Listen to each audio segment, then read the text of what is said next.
Hey, we're live. Welcome, everybody. Welcome, jerks. We're right on time. We're actually like 10 seconds early tonight. I like to be on time. It's good to be early for once.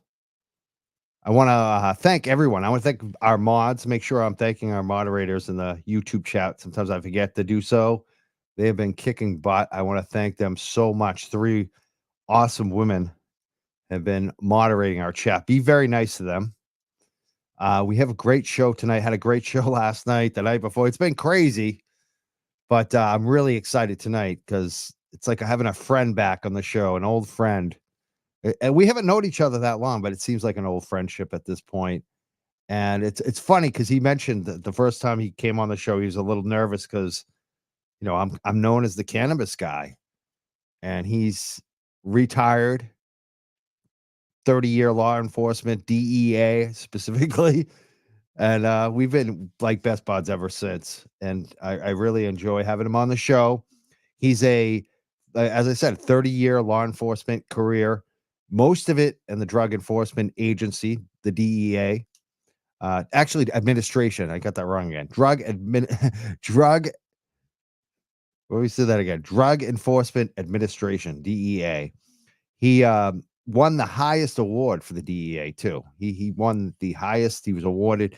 He's also a Hall of Famer of the Westfield State College Law Enforcement Hall of Fame. Great guy to have on. Free Karen Reed. He was one of the first people, I would say, that a lot of people talking about Betterow and some of the other attorneys, which they're all awesome. Thank God they're here. But before them, there was Sean on the Golf. Before any of these police came out, before anyone else put their name on it, he was there writing letters to Helena Rafferty, the Canton police chief. He put his name on it early. He's a Canton High School graduate, I think 1975. I think I have that right. I'm remembering correctly. So he's from Canton. He's got a lot, skin in the game, let's say. This is his hometown. He's originally from Boston, but went to high school, Canton High School. So he knows a lot about Canton. Came out strong for Karen Reed, one of the first ones. I'm going to welcome back to the show. I'm very excited to have him. Sean McDonough. Sean on the Golf is back. What's up, Sean? Michael, how you doing, buddy? Doing great. You also have a new show, too, that's been blowing it up. What is it, Going Through the Motions? Going Through the Motions. Like I was saying, a lot has changed since the last time we've been together. Jesus. It's amazing. You've blown up. We're both, too. I want to make sure that people know. Yeah, I know you don't chase the numbers. You don't care about the numbers. I don't so much either, but I've been hyping it up more lately because I think it's about the community. We're both at right now 19,400 subs, both of us on our YouTubes. I want to get to 20,000 tonight on both of those accounts. So that would be awesome. We're gonna blast you out, and it's at S.A. McDonough. Follow his YouTube tonight, please. Right. That's what it is. Yeah, but like I said, it was a couple months ago. It was 2:00 in the morning. I had just started the Facebook group page back again because I was off Facebook. And I just said, I can do this. Woke up at 2:00 in the morning. I told the story. I started studying how to get on StreamYard, do all this stuff. And literally at 4:00, I had a StreamYard account and I went live at 7:00 that night with Peter Murphy. And it's been an absolutely incredible ride since. And for all the followers out there, 19,400, whoever you are, I appreciate the hell out of everyone. All the people in the chat tonight. Mike, you've been killing it. Let's face it. You really have been killing it. And you were right. I got 35 years in the game, and I'm saying, holy shit, I'm going to go on his show. I don't know how his crew is going to take me. DEA for 28 years, knocking down marijuana grow houses down here in Naples. But I said, no. And I got to tell you, Mike, it was one of the best, most comfortable shows I've ever done has been with you. I owe it all to you, buddy. I do. I owe it all to you, too, because, when I was going through my tough times, coming back really brought me out of my, you know what happened there. I was freaking the F out about a lot of stuff back then. And I think we had an offline chat. And I said to you, don't let these motherfuckers push you around. And I went at them. I sat back and I said, bullshit. And I went right back. I went back at one guy's throat.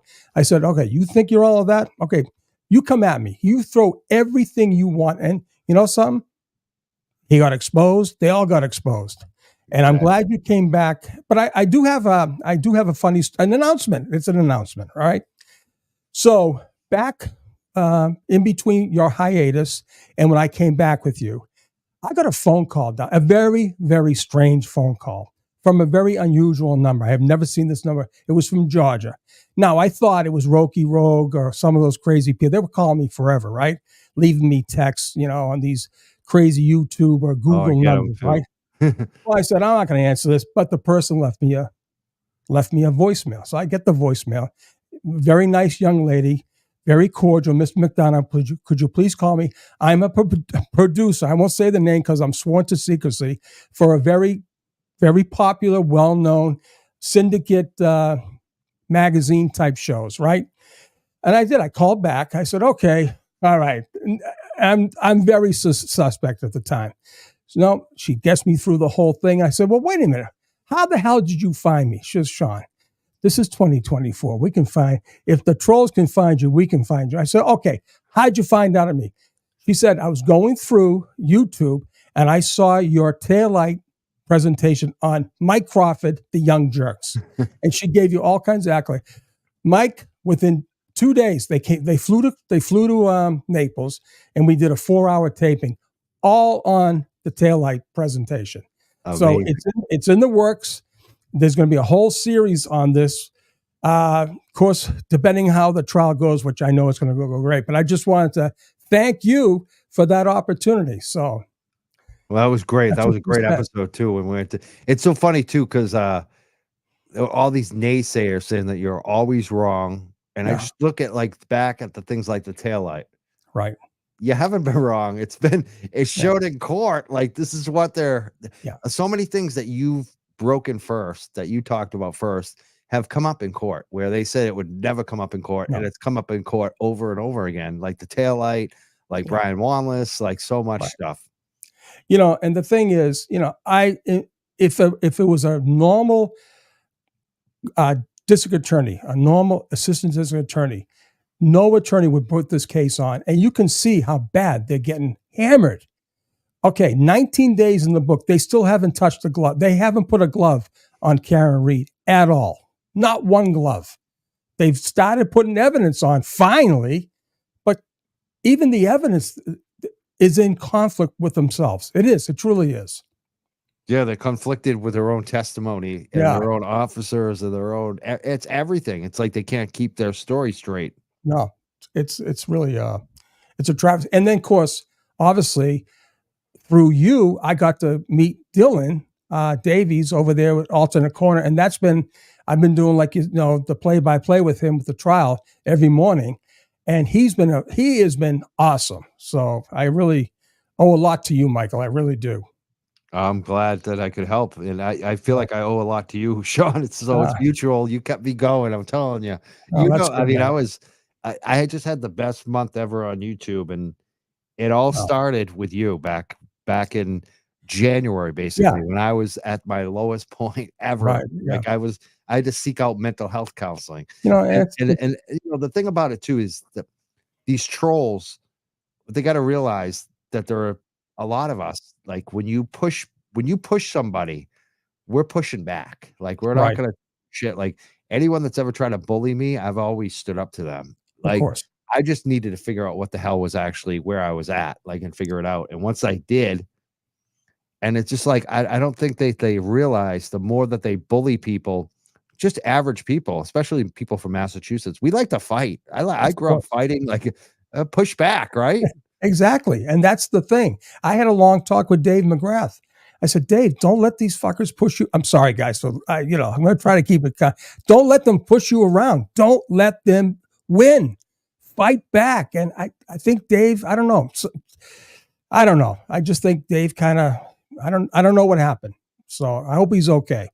I think that he may not be strong in his beliefs on the case. I think that's really, And there's nothing wrong with that. Like, I'm not, No, there isn't. if Dave's not sure, like, because that's where I was. I needed to, for me, I needed to know that Karen Reed was innocent. And when I Right. started having doubts on that, that's when I stepped back, reevaluated everything, and then I came back even stronger because I looked at everything without any of the hype, without any of the Right. followers, without any of the money behind me.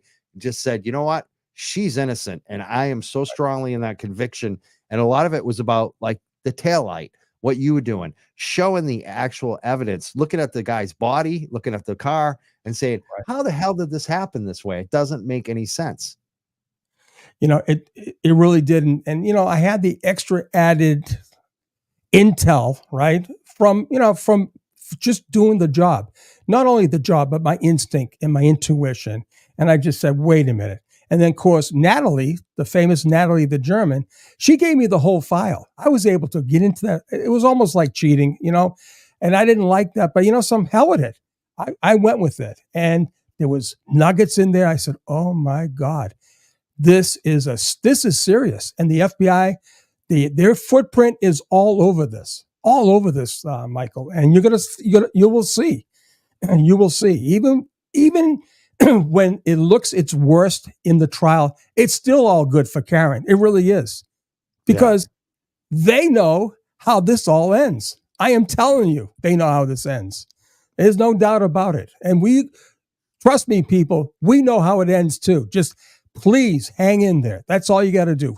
Just hang in. Don't listen to the noise. Now, I'm noticing you have a microphone today. Have you always had a microphone? Or is that new? This is new, my friend. This is new. I got some kind of crazy Rodecaster Pro 2 thing with I do have a mic. Pro, that's what I got. That's a nice system. I got the thing, and I got the Shure whatever the hell this thing is called with the Rode. Yep. Yeah, I figured, what the hell? I thought my first show, I said, this may be one and done, and it's been going on since. So you can take telephone calls on that too. Like I heard, yes, that's what I was gonna. How it's easy. Yeah, right. Just got a Google number or something like that, maybe. Yeah, you get a Google number and have it forwarded, and you're good to go. Yeah. I use the Bluetooth. There's also a wire thing. I could never. Oh yeah, it's awesome. I mean, there's so much stuff. So much. It's beautiful. That's great. Yeah, I love it. Sean's invested heavily on this now. He's I am. Hey, what the hell? As long as I can push the go button, I'm all set. Exactly. Yeah, but so now they're laughing at me. Someone said it took them 2 weeks to figure it out. Yeah, exactly. But some people still, you know what? Some people have been going for like a year and still haven't figured it out. So, and like basically for me, I had to make sure it wasn't about all the people, supporting. Because sometimes, as a creator, you don't know if it's your audience messing with your head. I just had to make sure that I knew where I was going. Right. And like I said, for me sitting here with you, being on this side, being like the guest is so much, I'm so much comfortable. I feel comfortable when you're doing like for instance, last night. I mean, I went 2 hours straight talking into a stupid camera. I mean, I'm a people person. I gotta press the flesh. I'm looking at a stupid camera. I'm saying, how the hell can I keep a conversation with a camera but then talk for 2 hours? It's mind blowing, because I need someone to look at. I really do. It's a crazy phenomenon, but isn't it? Here we are. That's why I always have people on the show a lot. Oh, I have the same issue, Sean. I'm like, when I'm by myself, then I end up just talking to the people in the chat. So I mean, right. Yeah. And at some point you're growing so much, you can't give everyone love. You can't press them because you have so many people. That damn chat goes so fast. It's amazing. It's just amazing how fast things go. But anyways. So let's talk about the trial, because so much has happened here since you've come. Who do you think are the worst witnesses so far in terms of, for the prosecution, best for the defense? Like, which ones were the biggest train wrecks, you think? I have to say, the majority of the government witnesses, or the Commonwealth's witnesses, were very good in the beginning when they were on their direct examination. Okay? They were. But as good as they were, when they got onto their cross-examination, they fell apart. I thought Timmy, the little kid Timmy, the EMT guy, he was so, I mean, he knew the make of the equipment he was using, but he got so caught up on everything. He started seeing jackets that weren't there. He started hearing things that he was never told. And unfortunately, he got hit. He got stung, I thought Paul and Aaron were great. Let me come back a little bit. I think Lally has done a travesty to his own case. When Dave Yannetti came out of the blocks and said, my client, Karen Reed, has been framed for this crime. He came out of the blocks like dashing out. You were in track before, right? You know how it is out of those. He came out. And why didn't Lally counter that? Lally spent 5 weeks defending the third-party culprit against the defense, making the defense's case. He made the case for Karen Reed. Right. And if I'm a juror, I'm trying to be objective. If I'm a juror. So I think Lally is the worst guy on that whole thing. Worse than the witnesses. Yeah. He could put Jesus Christ in the stand. He's going to mess it up. That's unfortunate, right? I think the poor girl yesterday, Hartnett, all right, listen, I feel bad for her. And as you know, I think it was Jackson, right? Yeah. Jackson went really he could have lit her up. He backed off because she was a great witness for Karen Reed. Right. When she says the glass was just lying on top, I mean, come on, right? And she made the case for them. The hair is on now. I always thought it was on the bumper. Now we know it was on the side. It was perpendicular, wasn't parallel. And then it moved. 2 photos, you could see it go back and forth. It moved from my golf swing, which is a reverse C, to a regular C. It was crazy. It really was. So, like I said, Matt McCabe wasn't bad. He was good until he got smacked around. I thought Jen McCabe was vicious. She was. But then again, she got too cute. I mean, they all got a great story until they don't, right? It's like that. It's like that Mike Tyson. You're all good. You all have a plan until you get punched in the nose. And then and that's what happened. You got Jackson or you got Yannetti, and then they had no plan. And it fell apart. That's unfortunate, but I really think Lally has done an injustice to his own case, which brings me to the point, is he trying to tank the case? Like I said, is he trying to tank his own case?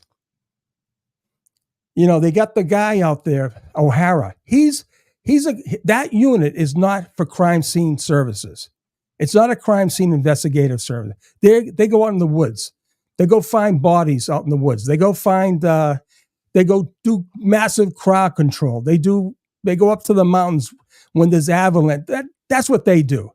You never, I'm pretty sure Mark will tell you, imagine him and Prosecutor. He's a CSI guy say, yes, we go shoulder to shoulder and trounce through the crime scene. You never do that. You do it extremely methodical. One guy leads the show, one way in, one way out. You never trounce on a crime scene. Never. I don't care what the conditions are. You mark it off. You get diagrams. You get measurements. You never use GPS.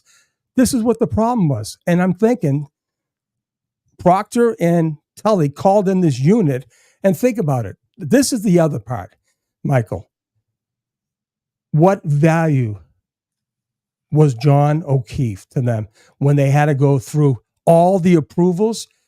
They couldn't get a unit out in the most favorable conditions. At 7:58, when John was pronounced dead, that was a Mass State Police case. They fought over who was coming out. I mean, and that's the part that I'm in this for John O'Keefe, all right? I truly think he has been so trounced on. His memory has been literally it's expunged. It really has. And those cops did absolutely nothing for him. They was too worried about the end result than getting justice for John. And that is a sad reality, Michael. It really is. So, let me think here. I think Colin Albert, and I said it with Dylan, when the judge came back and she went out in her chambers and made that decision and let those videos in, that was the turning point for the case.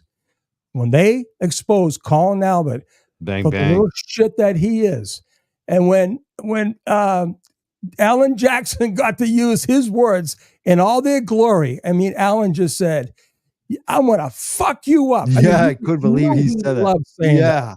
And then he made him say it. Remember Right. you made him say it? He's like, no, you didn't say F up. You said, say it. Say it. Yeah. And, awesome. And so, and I do remember that judge giving him the up and down look. And then the other part, what I thought was a highlight is when he said, Jen McCabe, Miss McCabe, say the words. Say house long to die. She wouldn't say it. That is absolutely consciousness of guilt. Absolutely. No doubt. So, so they got what the free she's so upset about. That's what she's so upset about, that everyone knows about that. Well, yeah. I mean, and you can see it in her body language. I mean, she tried everything in her power to discredit Karen, talking about, she was a glorified babysitter, talking about that some other girl was more important to John than Karen. She tried everything in the book. And at the end of the day, she ended up doing herself, because when she had to say the 227 was deleted, that was lights out. I mean, they sat down on that one. That was beautiful. And it's not over. And then our friend over there, Kevin, he thinks the taillight, they'll never touch the taillight again. He's sorely mistaken. He is so sorely mistaken. He thought the soccer mom, they would never talk about 227. They did. And they're going to keep hammering her on that and the whole thing. And they're going to hammer the taillight, because that is the crux of their case. If they planted the evidence, it's over. He knows that. Dougal's 227 is also a biggie. Those are the two huge parts of this case. Huge. You know how many things Kevin's gotten wrong? Oh, and he says he's gotten it all right. Yeah. How about the embedded glass? Oh, they all went around with this embedded glass thing. There was no embedded glass. Yeah. Then they're saying, it was frozen. Well, I'll tell you right now, it wasn't frozen. Let's play devil's advocate. She hit him. Well, guess what? It wasn't frozen at 12:30. She had to drive to One Meadows into a garage. It didn't get frozen then. And then she comes out you see that video. I've got the soundtrack. The wind is whipping. And then she bumps into John's car. That glass would be gone. History. Let me tell you, it is an embarrassment, Mike. What they did yesterday was, I was on the show with Dylan. I had no words. I had no words, because I could not believe what I was actually seeing and hearing. I couldn't believe it. I could not believe it. And it's an embarrassment. It truly is. I feel bad for that family. If they haven't put it together by now, they never will. But it's going to happen sooner than later. It will. So, oh, God. What do you think is going to happen tomorrow? Any thoughts what might happen? Okay, so they got to finish. This poor girl. I mean, the girl with the short hair. They're going to finish up with her. That girl. She, as of sitting on the stand yesterday, she had 5 years on that job. So that means when she caught this case, she had literally 2.5, barely 3 years. Like I said, this is all they could get for John O'Keefe. They knew this case was coming down the pike. They couldn't give John the best of the best. They couldn't get the true CSI guys out to search that crime scene, or at least block it off and wait till favorable weather. Post a car out there, block it off, get a tent, do something. It would have been better. They could have gotten things. They didn't even, that unit, the CERT, they have a huge mobile command center. They couldn't even get that out. But the fact is, you're getting these two forensic scientists, I guess they are, and one couldn't pass her test on DNA evidence. The other one's got 2.5 years. Where's your most experienced people? This is where you call out all the shots for a fallen brother, and they couldn't do it. They couldn't do it. And it's an embarrassment. It truly is. And I went further yesterday. I said, where the Christ is the Boston police hierarchy? Why are they not calling bullshit on this investigation for one of their own? And it appears, Michael, and I hate to say this, it appears that they're choosing Brian Albert over John O'Keefe. And I don't know if you saw there was a guy that wrote a letter to me today. He's a Boston cop. Yeah, I did see that. I want to That talk guy, about that. that is, I mean, I'll tell you, this is the type of shit the stuff I get all the time. And it's been since, well, it was happening beforehand, but like the floodgates opened when Boston Sully came on my show a couple weeks ago. And, A former Boston cop. Former Boston cop showed his face, came on the show on Friday night guest night, right? I got a guest night on Friday nights. And he came in, and the uptick on Boston cops and local cops coming forward now is incredible. But this guy, I had a copy and paste it. That was an amazing, absolutely amazing letter. Now, you said that the Boston police here, the power structure isn't coming to bat for John O'Keefe. What about the Patrolmen's Association? They're like really vocal about anything related to Boston police, So here we go. Where are they? You know this, right? Where the head goes, the body follows. So these guys, I'm sure they want to, and they've told me back channels, Sean, listen, it's so political, right? We've been told to sit back, but quietly they'll say, we know he's a piece of shit. We know you're right, Sean. You say that was his calling card. We've known that for years about this guy.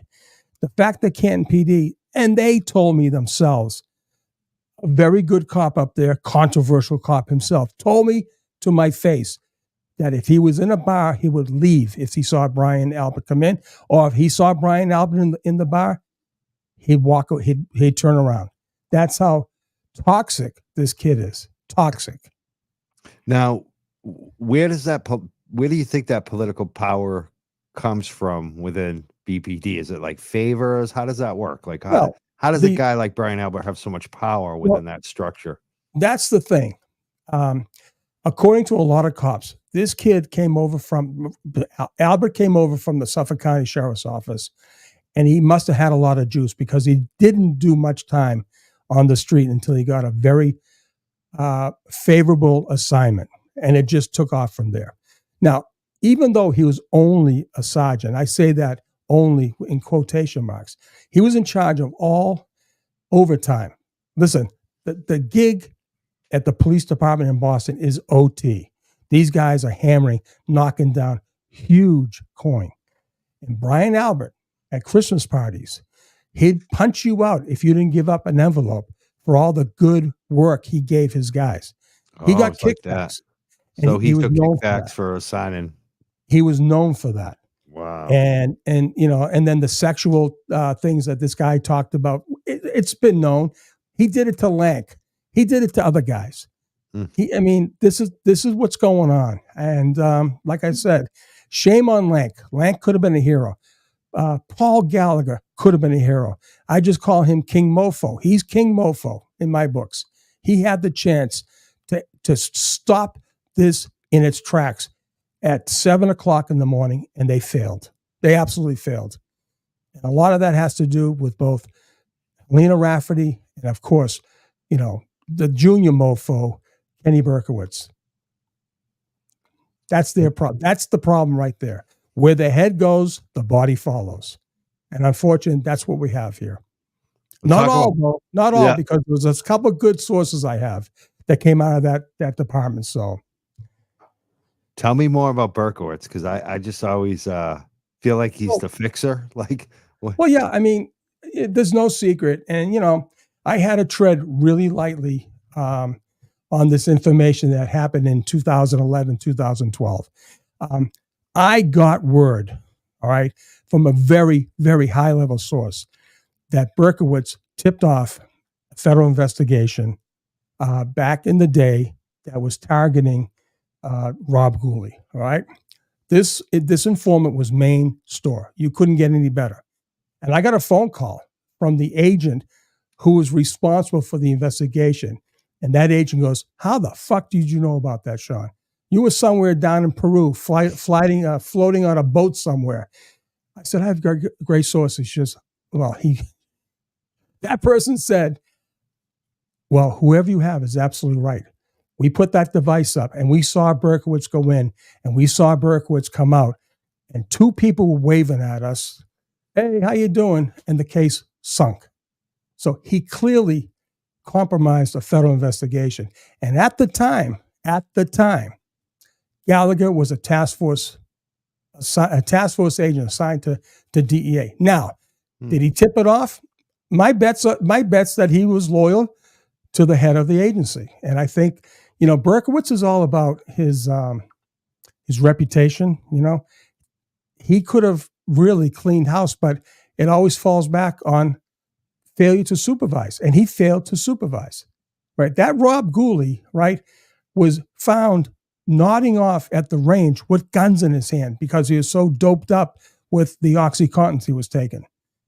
I mean, that's how bad it was. There was accidents that he covered. That was a tragedy. And that kid almost died the day that he was turning his stuff in. And they covered that up also. And when I say they, I say Helena Rafferty, she's no good, and Kenny Berkowitz. And she knows I know. She knows exactly I know because she knows who I have in my corner. All right? Because she exposed the person in my corner, right? And that person went right to her and made no bones about, yes, all right, you exposed me and you were right, but I have Sean McDonough, and I've been talking to Sean McDonough since April. So that person put it right out there to Helena. And Helena, Rita, if you're listening, all you people in Canton, whatever you can do, get that contract negated. She needs to go. Actually, the whole top, down through Gallagher, has to go. The Kelleher, your buddy Kelleher, gotta go. Sherry, I didn't even discover Sherry. You don't want to make Tommy the new police chief? Jesus. I mean, so I had a tiptoe, but that was nothing. There's other stuff that came out that on that poor kid, Sean Casey, that got taken out of his car, and he was in a car accident by John Meadows, one Meadows. They couldn't find the body, right? They looked, couldn't find the body, and someone found a passerby found the body hours later. They said, good sources say that Berkowitz ordered that all the dash cam video be erased. Now, I mean, come on. The fixer, the cover-up crew. That's right. Well, let's face it. Even though, the lard ass Higgins, he said, this foolish Siri is talking to me right now over nothing. I never said the word Siri.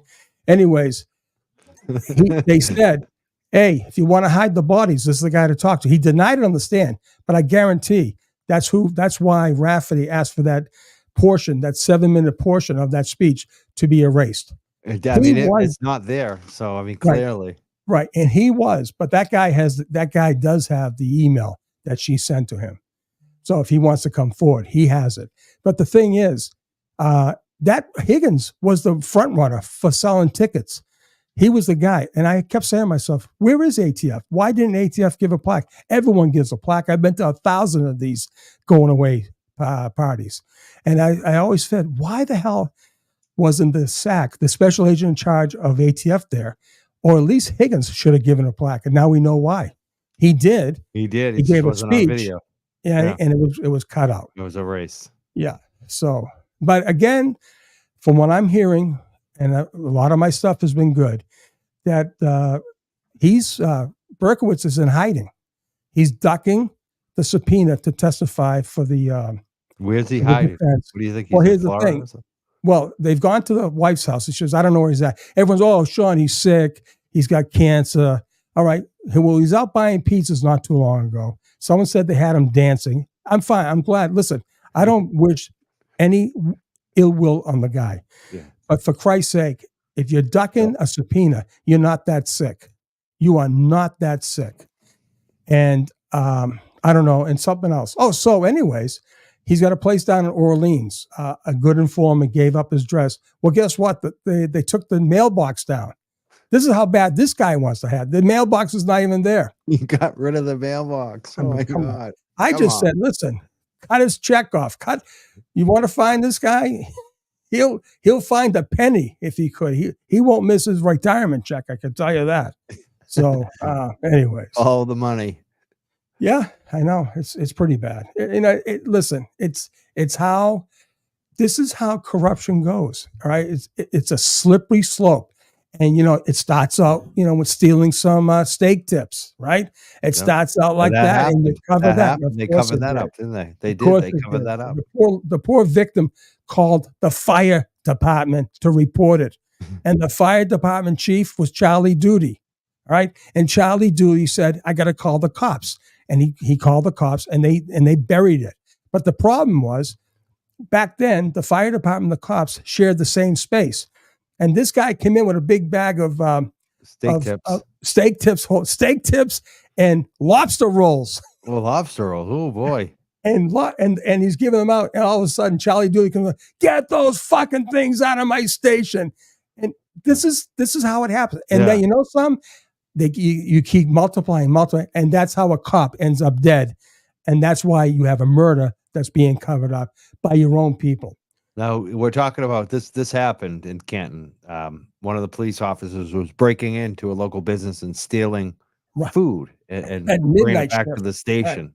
Right. Mm-hmm. Steak tips and lobster rolls and It was a famous place. It was one of these places where the lady did what do you call them? Banquets. It was a banquet place, right? Buffets and all that stuff. And she kept seeing all these steak tips at the end of the month, like pounds and pounds and pounds of big coin. So she puts a camera out and she catches the cop. And she said she was so nervous she had to call the fire department to report it. He says, I can't take this. I can't take this report. And they ended up calling the cops. And Peter Murphy was one. And his supervisor failed to act. And this is why the town has no complaints against the police. Yeah, exactly. Exactly. They cover them all up. They cover them all up. It's a slippery slope. And so it's like, even with DEA, they talk about how the guys go bad, right? Yeah. And they always talk about the slippery slope. So you got a guy goes on a search warrant. He's by himself. You should never be by yourself, especially when you're searching a room. Always go in two agents, because it's how you cover yourself. Because the bad guy is always going to claim that there was money stolen. Yeah. Well, so he goes into a room, he finds $100, he takes $100. It gets easier. Next thing you know, he's taking $100,000 on big cases. It's that slope, and that's it. It happens. So you start out with steak tips, and you end up with fucking murders. Yeah. You end up a Boston cop being murdered, and it's being covered up. It's like the FBI used to take bottles of wine from Whitey Bulger, and next thing you know, it was envelopes for the mistresses and cover vacations, and the criminals, that's how it started. It started small. Criminals know this, and it starts very, very innocently, right? And I'll tell you a story, right?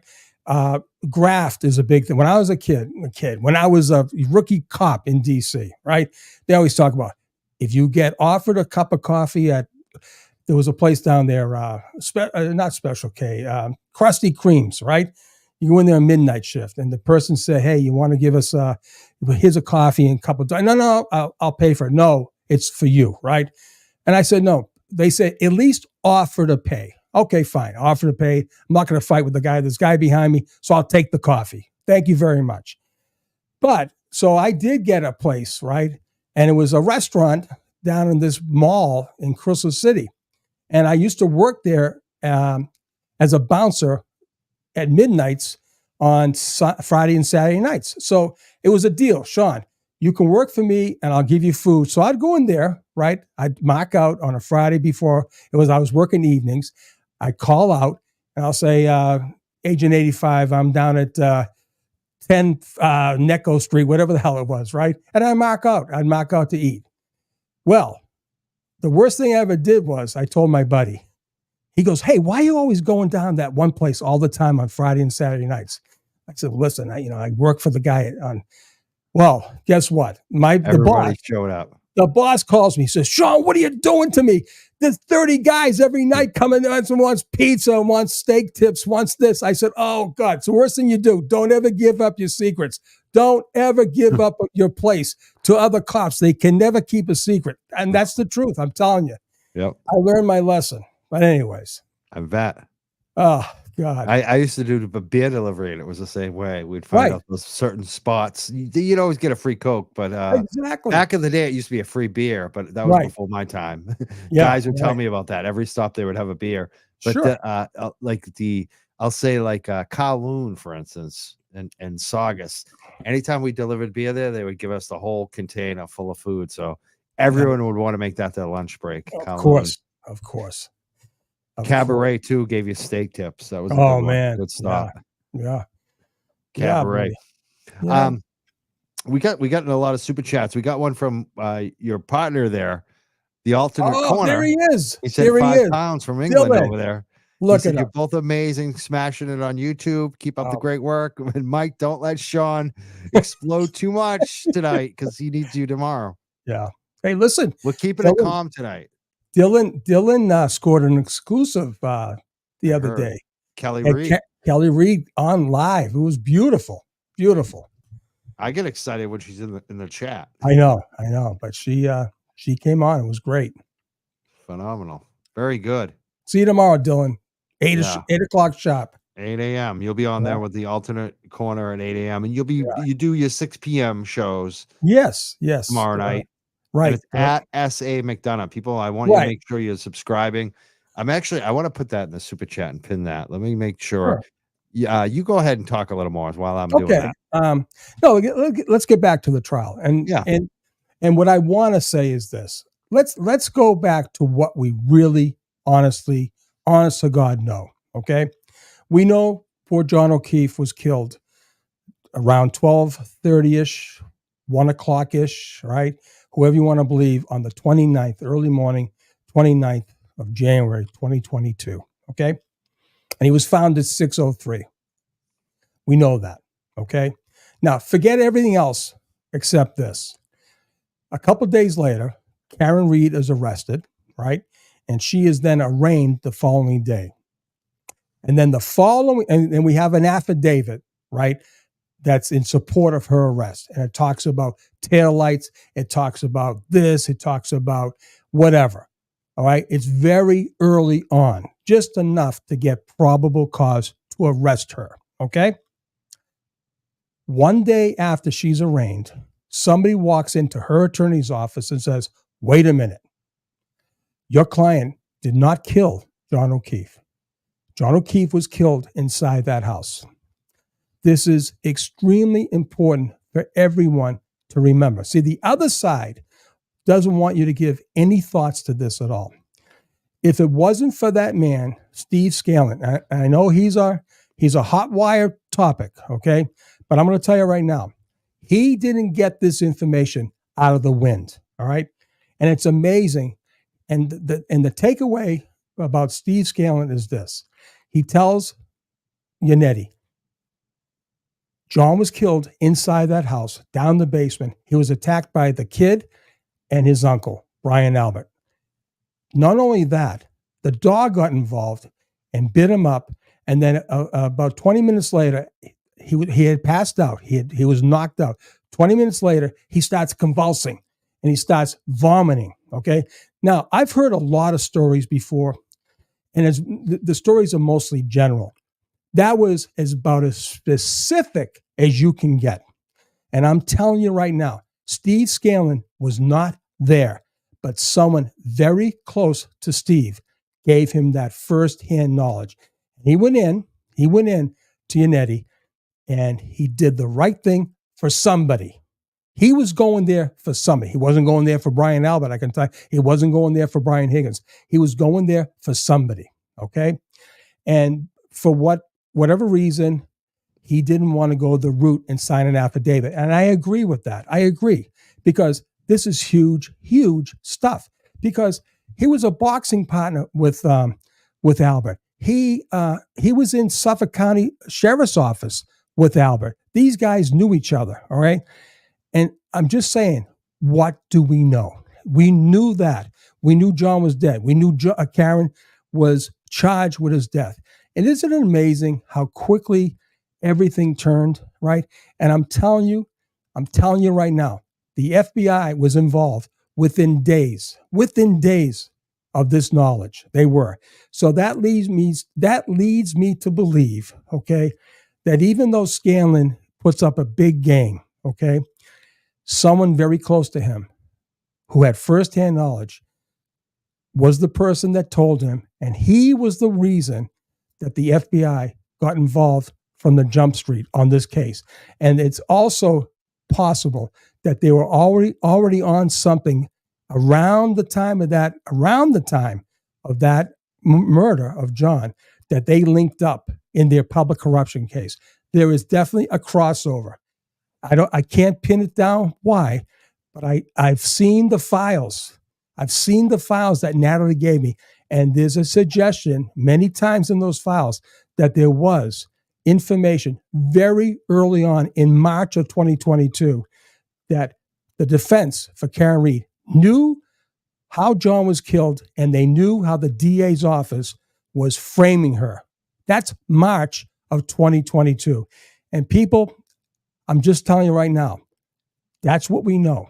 And all this other stuff is fluff, because unlike us, we're smarter. Other people are buying the reports that were created by the gatekeepers. They needed Karen to go down. None of the stuff that they reported is true or honest. And we're seeing it come to fruition. We all thought that I was saying, my God, they must have crashed that cocktail glass into the bumper. Now we find out it was just laying there. I mean, this is how crazy. I thought I thought the hair was on the damn bumper. How can anyone with a straight face? Lally, he's a smart guy. How the hell can anyone believe a friggin' hair can stay on a bumper, on a side panel, perpendicular, vertical, up and down, in the wind? All right. People, just remember something. All of us here tonight, we're on the right side of history. I'm telling you this. You see that defense team, you see Karen Read, all right? Don't be put off by little faces she may be making at her table, right? She may have been told not to be too happy.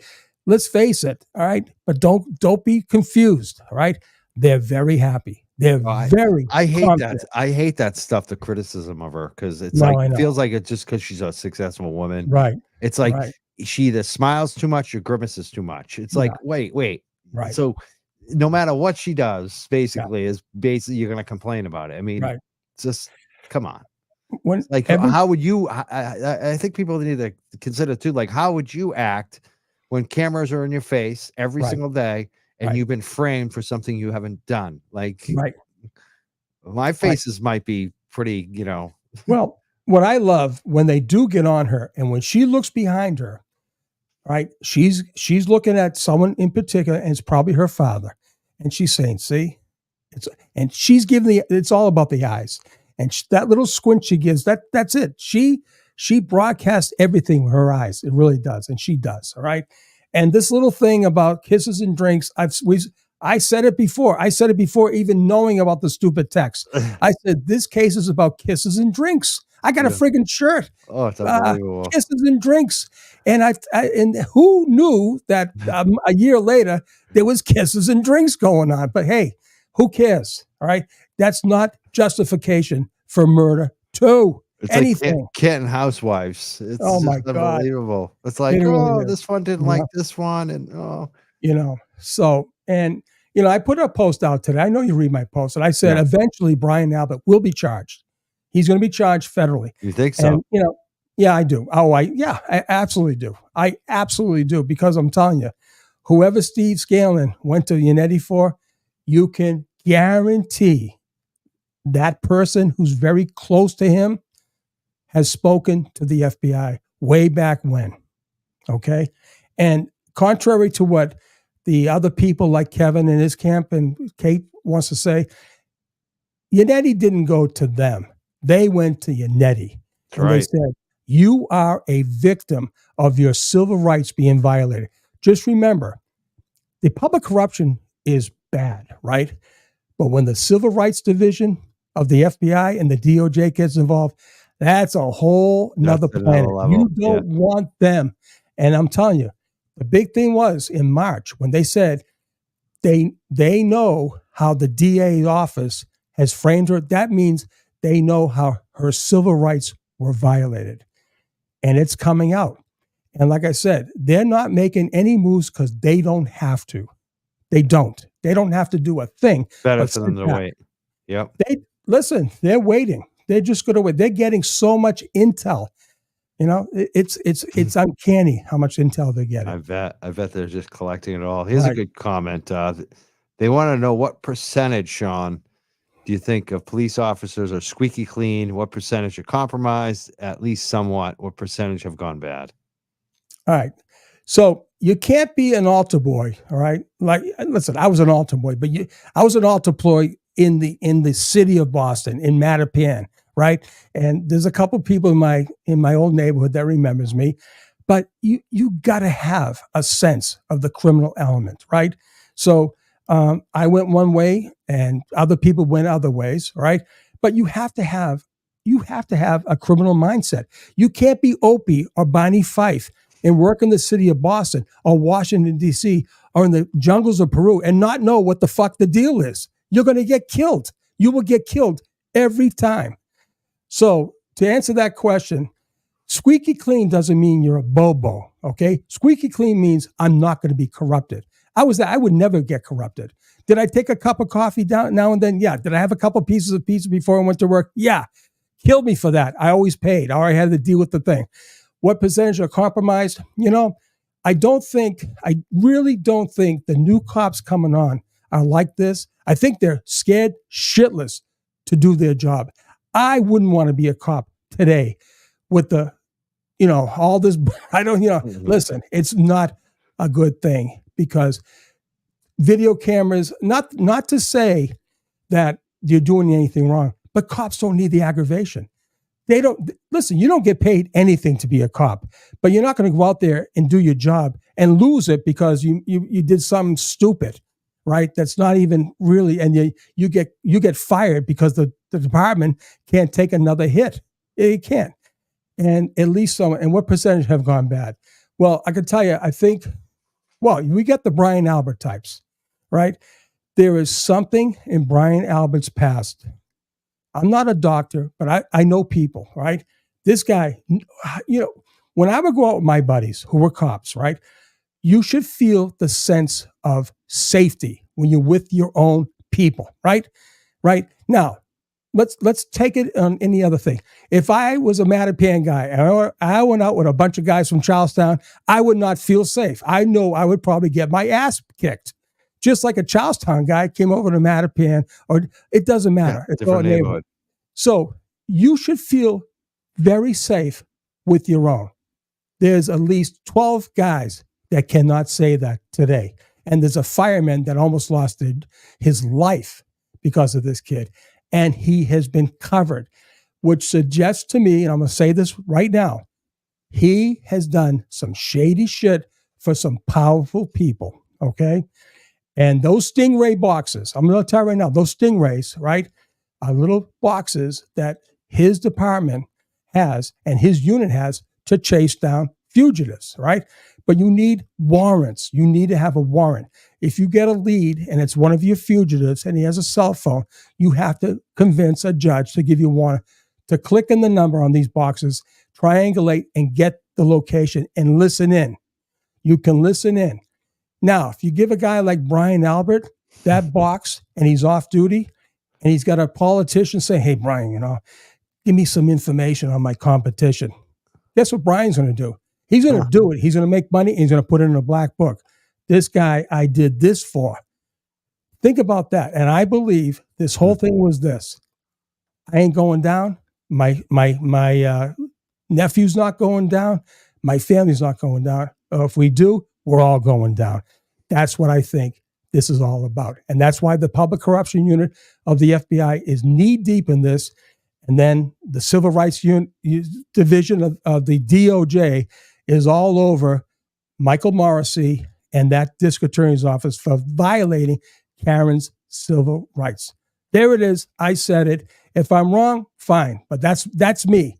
That's amazing. to think about the And I stingrays would being love, used yeah. for Listen, political we had these favors. things called triggerfish. This is Yeah. generational now. Right. Back in Peru. Now, the thing about Peru, the USG would give our specialized units these boxes, right? It was Michael was amazing. You know the old scanners, you can listen to police radios, right? I'm telling you, you That's punch what in they the like. guy's number, you're on his phone. You listen to everything. Oh my God. It was, but down now, the funny thing about my buddies with the CIA, they say, Sean, you guys in law enforcement, because they're intel, right? You guys in law enforcement, you have that pesky thing called the U.S. Constitution. We don't need the fucking Constitution. Yeah, We do what CIA the hell does we it. want to do. Yeah. But I'll tell you, in Peru and Colombia, we're not working for the United States government, right?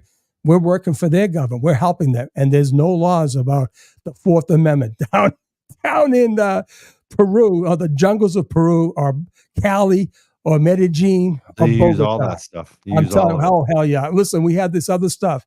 You send your email, we got you for everything. You open up that email, it's over with. Yeah. Yeah, it's done. Yeah, because the feds gave out those Stingray machines to a lot of the local police departments. Yeah, right. And said, don't say they came from us. Right. Don't tell anyone you have them. Exactly. Use them and then do a parallel construction Right. to get your Right. bust. Like basically use it as intelligence, but don't use it for proof in the Michael, case. you're absolutely right. And that's how it evolved. But back in the day, we had this thing called, it was a Black Ops, right? We had a specialized unit in headquarters that were on very specialized, I'm talking about super secret stuff. We get calls in the nighttime and say, hey, listen, you don't know where this came from. It's up to you to develop the probable cause, but there's going to be a yellow van at the corner of walk and don't walk at 4:00. Get your probable cause and hit it, because there's about $5 million, $6 million in that van, and there's going to be about 6,000 kilos in the house that he's going to. Exactly. We would get this all the time, and do not, absolutely not report that in a affidavit or a report. Yeah.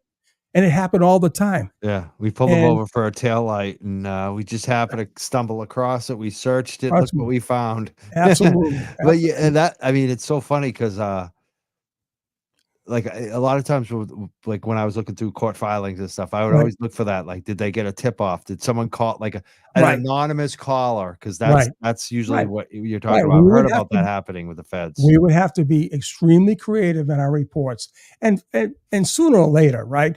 Because discovery, you always the had defense to try. People finally figured it out. So I would always say, on such and such a date, confidential source XYZ told me that Joe Flacco and Mike Crawford were meeting. Well, the confidential source was Joe Flacco. Right. So the defense attorney, who the fuck else was with you, Joe? And he goes, I don't know. You had to be.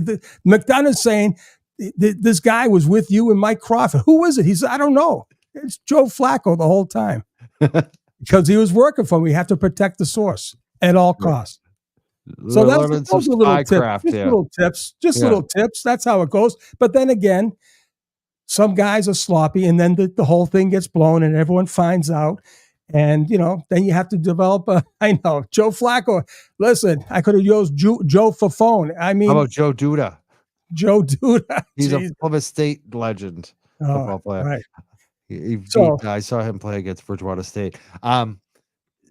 That's so fascinating that you brought up the stingrays can be used for politics, because I've been, I've been involved in a lot of political campaigns over the years, and that would be very useful. Like, I can't imagine a cop using a stingray against a political campaign for some shade like that. That could definitely, wow, like that's just shocking to think about, and think about the way the power structure works around here. Like, I could see that actually. And you wonder, what juice did Brian have going in to the Boston Police Department to rise as quickly as he did? And listen, he was no blue chip or blue flamer. He was that part of the scene in Training Day when they find the money and they're going to give the new kid a bunch of money. Yeah. And Denzel Washington goes, "Hey man, you comfortable?" "Oh, I'm comfortable." Brian Albert was very comfortable. Where was that? You know why? Because he knew exactly what he didn't want. Why would he leave that job? He had it made. He wasn't going up the ladder to lieutenant. He would lose the power. He had tons of power. Why the hell would he want to be a lieutenant or a captain with all that bullshit he had? He had it made. He knew exactly what he was doing. And guess what? They covered for him. If you read that letter that kid sent me today, they covered for him big time. Huge. So. Crazy. Yeah. So, they, like I said, do not ever discount. I mean, a lot of people want to poo-poo Steve Scallon because he backed away. And listen, the guy's running. I'm telling you. I mean, he's on Main Street on this one, and I'm telling you, if it wasn't for him, Karen be in jail right now. She would have pled out. No one would have known. Nobody. That's how important that kid is. And I'm telling you, you find out who's important to Steve, you're going to find out who knows the true story. And they got, and Michael, they got backup. They got warm bodies and they got backup because that's how they work. Do you think the defense has that? Oh, hell yes. Yes. Their team FBI. Of course they are. I gave the story several times, when we had to cross over and talk to a defendant, right? A potential defendant, right? Well, in this case, Karen's a defendant in a state case. She's a victim in a federal case. And the reason she's a defendant in the state case, because she was framed. This was an easy play by the feds. Seriously, an easy play by the feds to approach her and trust in her and say, we're going to save your life. Just do what we ask. And like I said, that's how it goes. It's amazing. Thinking there's a few different questions that are coming up, but I definitely want to talk. You can talk all you want there, Mike. I love talking to you, buddy. Yeah, you do? Oh, hell yeah, I do. Because you brought up the politician angle. I'm wondering, because I've heard Marty Walsh's name thrown about, and I know there's also the Donnie Wahlberg connection. Marty Walsh grew up in Dorchester. Yeah. Donnie Wahlberg did. They seem to be friends. Here's the thing. Is that where But Brian's he's not a Doc kid. He's a Canton kid. He's a Canton kid. And there's something else. I mean, let's face it. You know how inner city guys are. I'll tell you right now, there's a lot of Irish guys in Dorchester. I'm telling you, cops are no different from anyone else. All right. If they don't trust you, it's over with. All right. And you got to think about all the beatings this guy has given out, and not one thing has ever. He kicked. I'm not going to. I guess I got in trouble saying the guy's name. He kicked the sergeant's teeth out after a Marine Corps ball party or something in November, right? Several years back, and that was the closest he got to losing his job because this guy had juice. He said, "You son of a!" I guess he kicked his whole front. Top of his, this is pretty bad. Shod foot. He could have been charged with assault with a deadly weapon, shod foot. That was the guy. He said, I'm going. You don't give me the money for my teeth, you're done. You're going to lose your job and go to jail. He was very afraid that time. When he hit the firemen, I believe, if I'm not mistaken, he did go away to Vermont on that incident. They buried that. They buried it. But I believe when he hit that fireman over the head with the bottle, my person, and they know who she is. She was there. She saw the whole thing, and they know it. And she says it was so bad they thought the kid was dead before he hit the ground. You know what Brian did? Just walked out the front door of J.J. Foley's into an awaiting car. How does that happen? But I understand on that particular one, they had to put him for getting some kind of help. And I believe their little dry out place is in Vermont. So, I mean, Michael, I'm telling you, I have, like my buddy from my best man is a DEA agent. He retired. He says, Sean, I got to tell you right now, if you had the sources you have today, when you were an agent, you'd be knocking people dead. It's just amazing how when people trust in you, right? Yeah. And they do, I can't get to all the information I'm getting on, even today as we're speaking. More information comes in. It was crazy during the summer. I didn't know what to do. It was so much information. So, and to have the time, thank God you have the time to do this. oh yeah, That's I mean, my issue. Everyone wants to hit me up, and I'm just like, right, I can't right, fit any more into the day. yeah, yeah, and like I said, I never want to. When this whole thing happened, my buddy Billy Brahaney told me about this story. I said I didn't want to believe it. I did not want to believe that the town that I went to high school in, and my parents lived for 55 years, that the cops in that town could have ever been this corrupt and dirty to cover up a murder of a Boston cop. I could not. I did not want to believe it. And the more I read, and the more people talked to me, it could not be denied.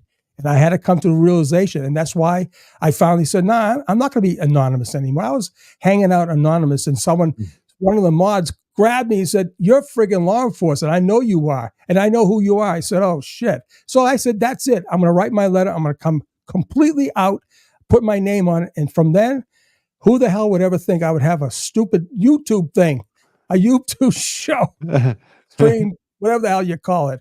How old are you? How old are you right now? I'm 66. I'll be 67 in August. With a new YouTube show. That's fucking amazing. 20,000 people coming on. Come on. Amazing. Who does it? Who does that? We do. We're old. I'm not as old as you, but oh my God, we're both I'm old for this game. Yeah, but it's for the cause. It's for getting justice. It's for getting justice for John O'Keefe. And of course, John and Karen. For Karen. Yep, I'm telling you, she got the rawest deal, and I just hope pray to God. Now, I was listening to Aiden the other night. What world would we live in if this goes to the jury and she's found guilty? My thing is this. I hope in the world that we live in right now, it never gets to their side. But Bev is going to allow this to go to the defense side. I just hope that the defense gets their case in. I guess, what did Jackson say? I just need 4 days? Yeah, 4 or 5 days. Yeah. You know what that means to me? That means he's coming in with the fucking Moab, the mother of all bombs. You only need 4 or 5 days of that, and it's over. He's going to blow it up. That's what that means to me. Yeah. And then to it, done. It's like just like when George W. Bush or whatever, I think it was George Herbert, when they went to Iraq War, they just bombed them for like a month. And then that was it. Like they didn't need to do anything else. The Gulf War. It was the quickest in and out. Yeah. Yeah. Boom, boom, but boom. If he said he's only going to have 4 days, then that's a signal. He's coming in with the Moab. He's going to drop it, and no one's going to recover. We got this comment a lot tonight. I know it probably goes back to the Yellow Cottage Tale stuff way back. Yeah. But it's been persistent. They're asking, Sean, can you speak to the rumor about the cops selling steroids to the football team? All right. So I'm going to just I want to address this one more time. All right. It wasn't okay. So there was steroids. All right. I don't believe the cops were selling steroids, but there was steroid use going on with some of the military cops that were on McCann, to include Gooley and a few others. Okay. Brian Albert was big into it. All right. But getting back to Gooley. All right. Gooley was a type of kid, right? I say kid. All right. He could have been a good cop. He really could have, right? He for whatever reason, he got on the oxys. So, DEA has this bring back your drug stuff day or something like that. Well, I guess he was in charge. Now think about this. It is like giving an alcoholic. Just like giving an alcoholic. Are you kidding me? Right.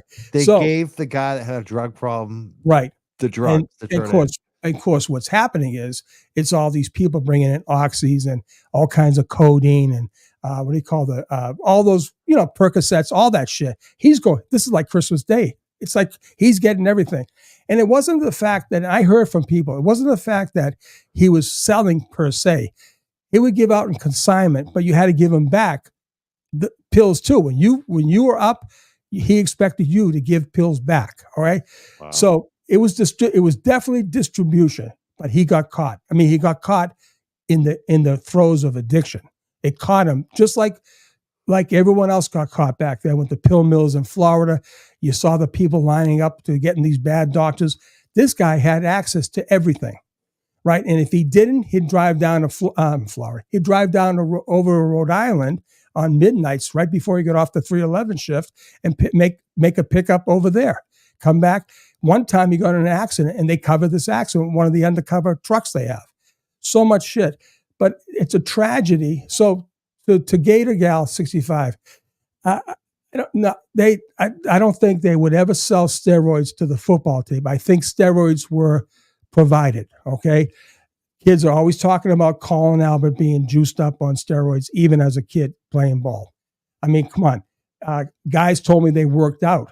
Cops worked out with Brian and his nephew, Colin, at the gym, and they were using steroids. Okay.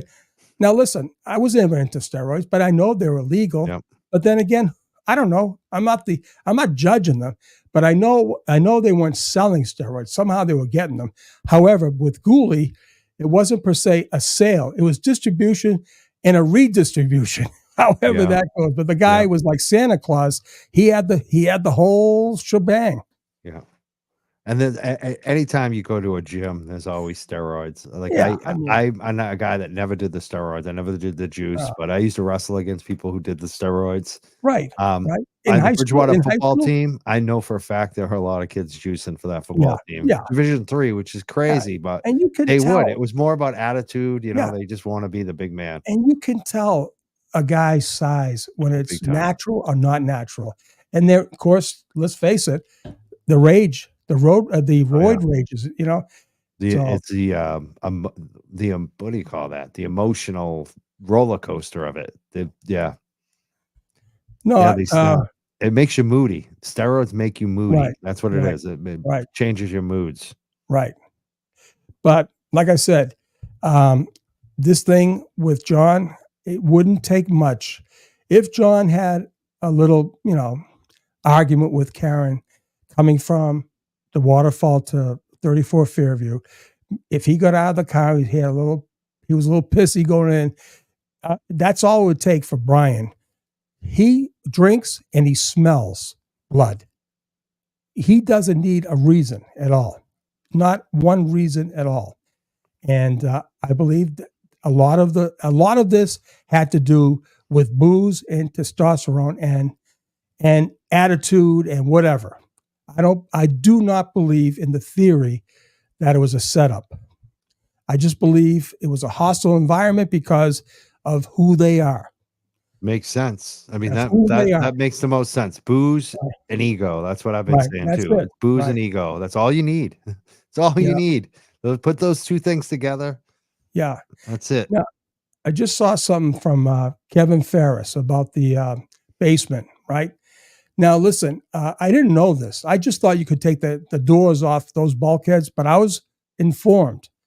You have to literally take the whole cement thing out of the area where the bulkhead's at. And if those people, right, obviously, according to Brian, he knew his house. He says, no, that's new. Well, guess what? Someone took the whole thing out. And that leads me to believe if they had to do that much work to take the doors off by removing the cement frames that goes around, so the whole door and frame, cement frames had to be taken up. That means that someone found some DNA of John's blood on those door handles. So expect that. Listen, if John's DNA is found in that house, we know he was never there before. We know that. It's over with. You can't have John's DNA in the house. That means he was in the house and his blood was there. It's over. That's why it's probably taken 4 days. We know, well, obviously, the defense took that video. And there's other parts of that video we have not seen. There's other parts that we're going to see. So wait for us. That's right, Sheila. Yeah, wait for us. I love being me today. I could actually read these comments. I don't have to, think about. I think we might have a troll here. I don't know. Maybe they're being sarcastic, but they said 7 drinks in 1 hour and 40 minutes.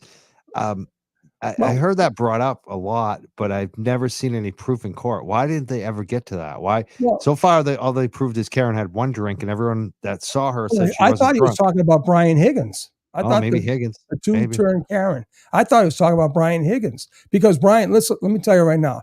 It appears that I've been at the hillside I'll tell you right now, their food is absolutely incredible. I was there last June.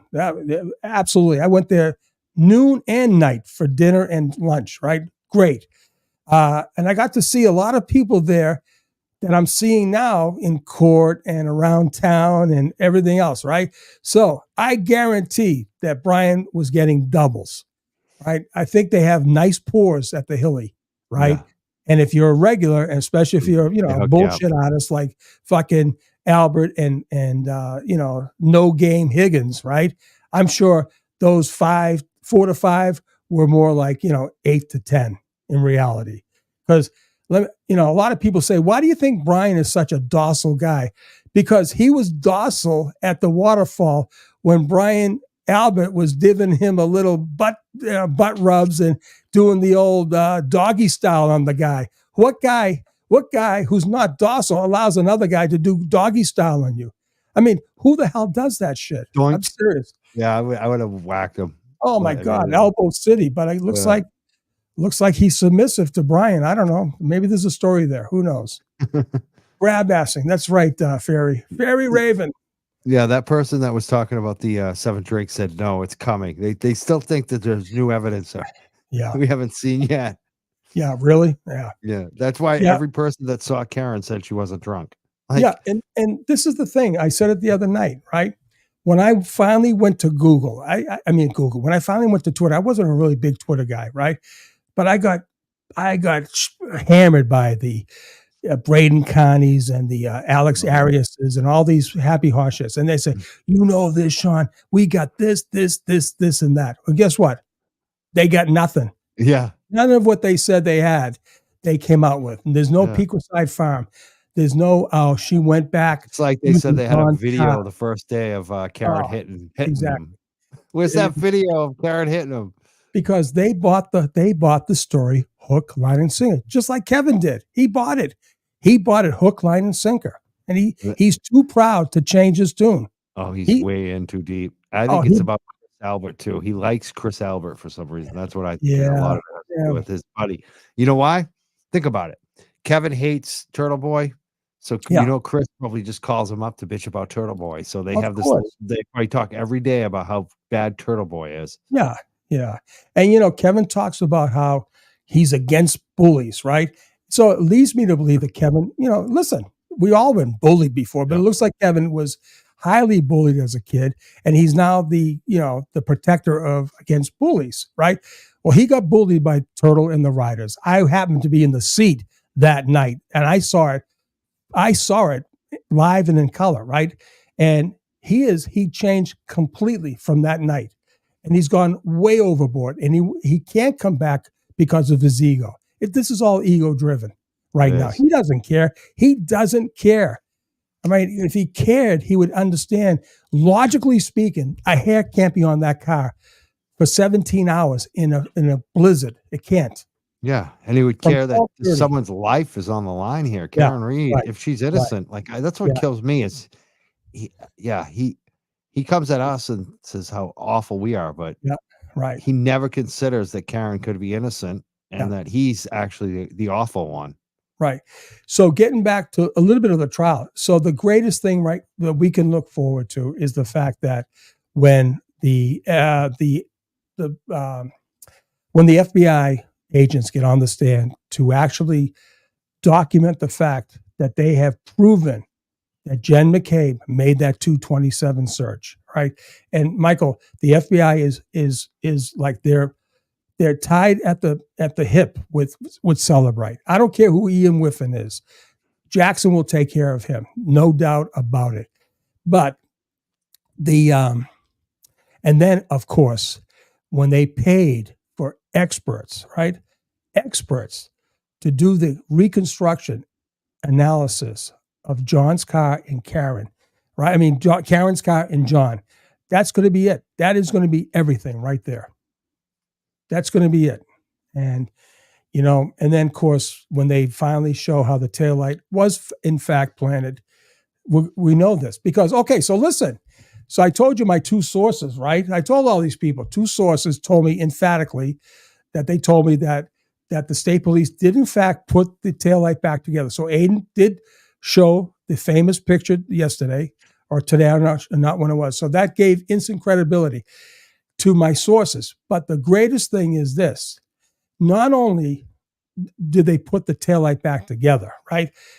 There's an evidence sticker, right, on that taillight that they put back together that is part of the picture I have with the red circle. All right.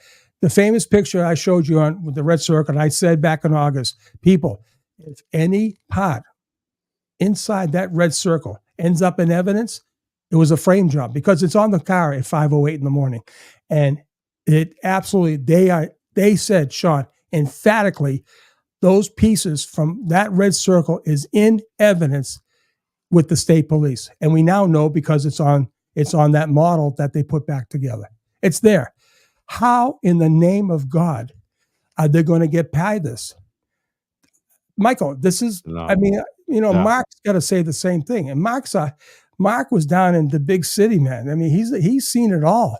Oh, yeah. He knows how bad this is. He knows. Yeah. He's being very reserved, and he's still very pointed. I'm telling you, he knows how bad this is. No, he does. For the prosecution. He certainly does. Yeah. We got a few questions for you. Here's one. Sure. They want to know if they can have your email. Sure. I'll give it to you. S.A., like Sean Aiden, but it's spelled the Gaelic way. S.A. McDonough 8 at gmail.com. S.A. McDonough 8 at gmail.com. Yeah, that's it. You got it. You got your wish there, Kim. There it is. Kim's over in Australia. She wants to, Kim. I don't know what kind of tips she's gonna have in Australia for Sean. Hey, but you'd be surprised. I know, right? You'd be surprised. Yeah. You never know. Yeah. Funny things happen. No, go ahead. Sorry. I had a great buddy in Peru from the Australian Federal Police. Man, I'll tell you, these Aussies, they are. Oh, I love them. They are the best. They are to be with. Oh my God! I used to have an Australian girlfriend, Sean. I almost moved there, Melbourne. Oh my God! I'm still friends with her on Facebook, Caitlin. She's great. That's awesome. Yeah. Yeah. I was like, that's it, Rebecca. I must have been in my early 20s. Like, yeah, I was yeah, beautiful girl, beautiful Australian. Yeah, I bet she was blonde. She was. There you go. She still is. Yeah, nice. She's beautiful. She's still a beautiful lady. She's smart too. Dag Nabbit says, wouldn't defense have to present DNA evidence in the prosecution in discovery if they have John's DNA inside the house? Dag Nabbit, I am very, very sure that the DNA evidence that they have is well documented in the 3,074 pages of the TUI. There's no secrets. I'm telling you. They know it. Judge Bev knows it. And, it's there. I'm telling you, it's there. It is there. That's why, what's his name? The U.S. attorney said, in good conscience, I can't let this. He was giving Lally, I'm not Lally, he was giving Morrissey a way out, a winky wink. Come on, man. Don't do this to yourself. Right? He also gave it to the judge. The judge could have done it. But she said, I'm a political figure. I am not going to shut down a murder of a Boston cop. I'll never survive.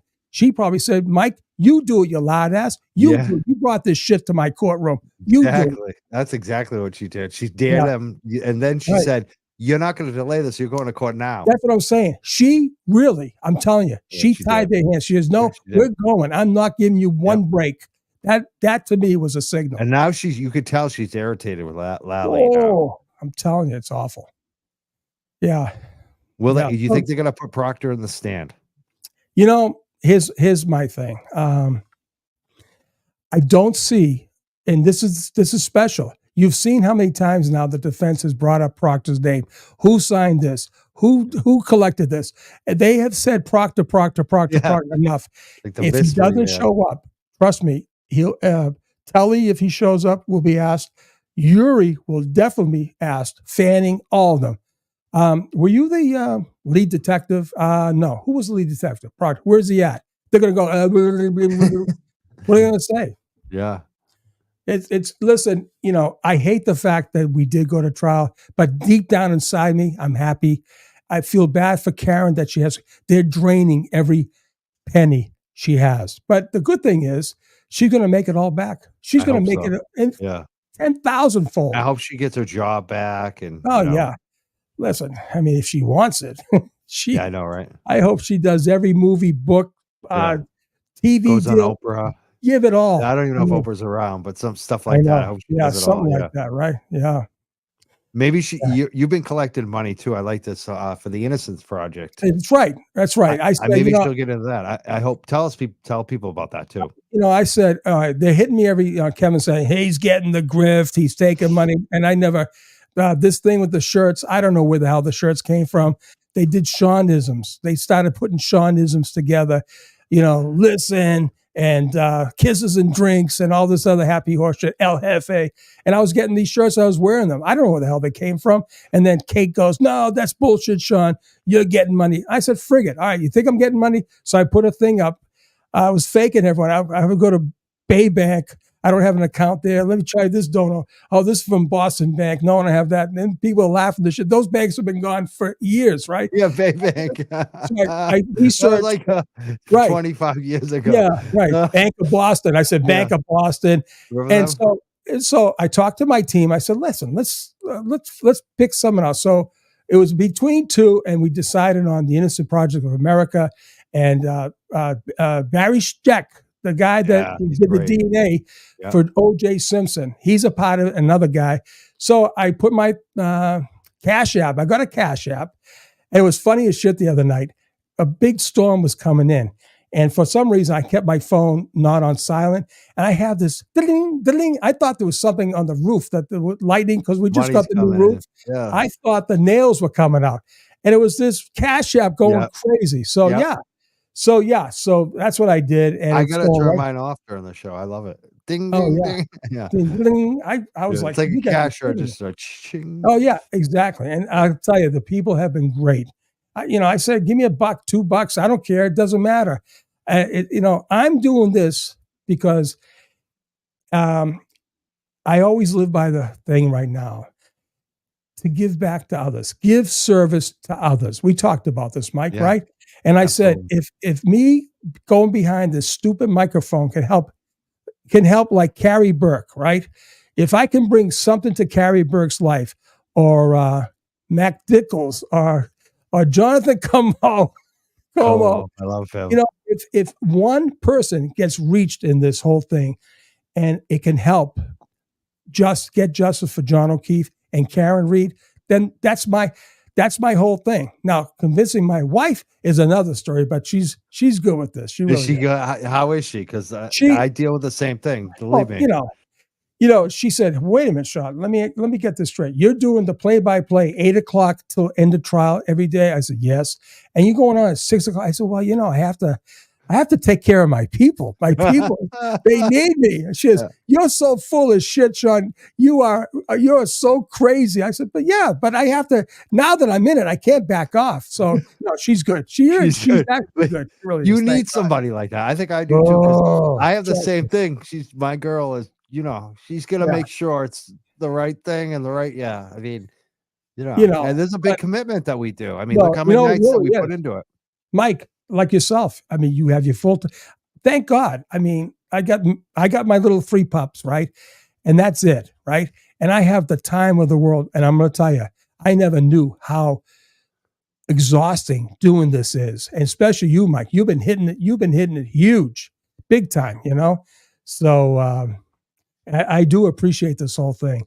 And the movement is incredible. You got Brian LTL, you got Aiden, obviously. I call him the OG. You can't listen. No matter what happened, sideways, he's riding the ship the whole 9 yards. It doesn't matter. He got this whole thing going, right? And you're in it. Brian LTL, the Glera, all the Melanie Little, and absolutely phenomenal. And unfortunately, they took major hits at her, threatened her kids. They gave out her address on Long Island. Pretty bad. There's Kelly. Kelly Reed is in the house. Look Kelly at Reed's this. watching. We love Kelly. She's right there. I see her. Kelly, how the hell are you? Yeah, it's always good. I mean, this is where it's at. And Kyle V, I love Kyle V. Kyle V, I see you speaking Spanish all the time, Kyle. And I'm not that guy, by the way. I used to be, but not now, buddy.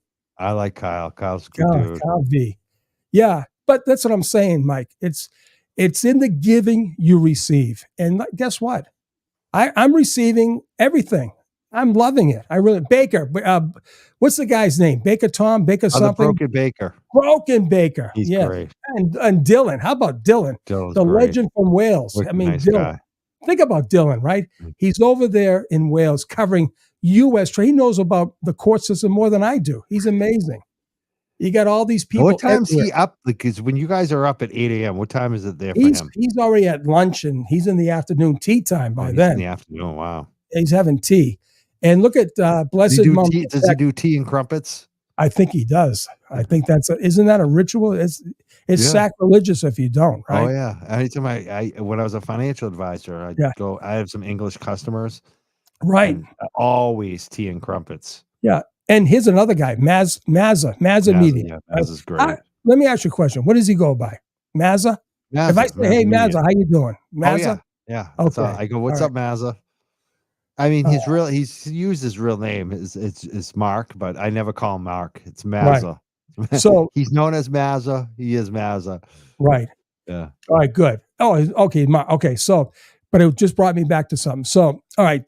There's a guy he lives in Stoughton, but he's been servicing Canton area for more than 60 years. Right.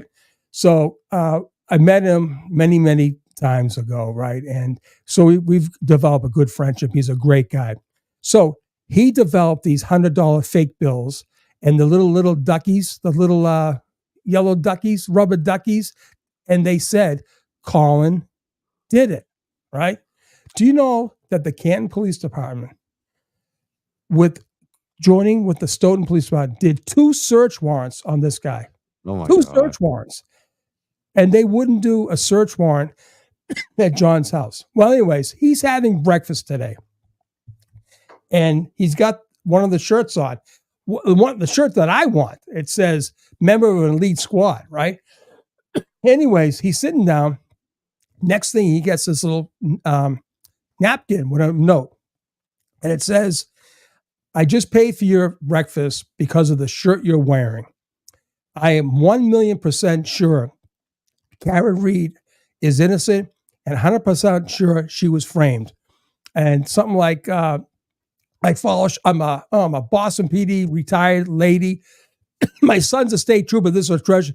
I believe Sean McDonough and everyone he's doing, and Brian Albert is definitely going to jail with everyone else. And I said, that made my day. That's what you get in return for doing the right thing. Absolutely. Now, this person that's getting had 2 search warrants, are they being charged? I guess they didn't find the evidence. I don't know.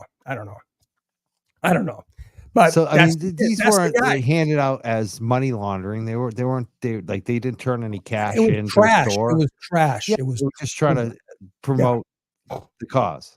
But this is what I guess Chris Albert, he picks up the phone, he calls Helena, he gets the detective bureau to write a search warrant to search this guy's car. They found nothing 2 times. Think about that. There's a Ford Edge driving around in that area that's responsible for helping a murder. Yeah. And they're doing 2 search warrants on this poor guy's business, whatever.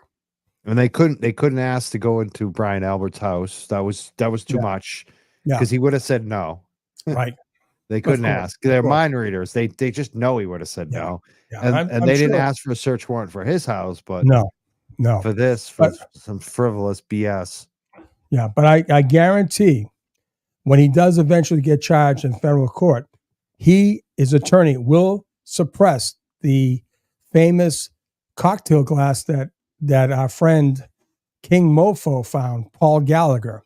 And the reason we're going to suppress it, because Gallagher on the stand said, I had no probable cause for a search warrant.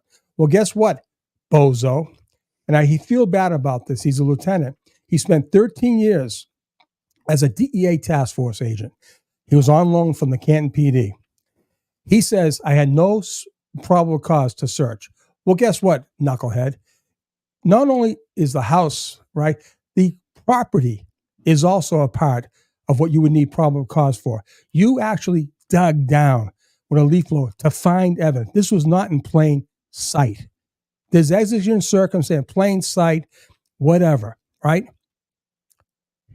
That was an illegal search for the guy that went on the stand and said there was no probable cause. Yet he's searching. Yeah. Now, how stupid can a lieutenant on that force be? And then to top it off, where they find the glass. Yeah. To think that like, those like EMPs the first thing I would think of, if I found a glass like that outside of someone's house on their front lawn, I wouldn't think it came from the bar. Like he didn't miles know that. away. He never. I would think it came from the house. Right. Well, first of all, that would give me more evidence to want to go in.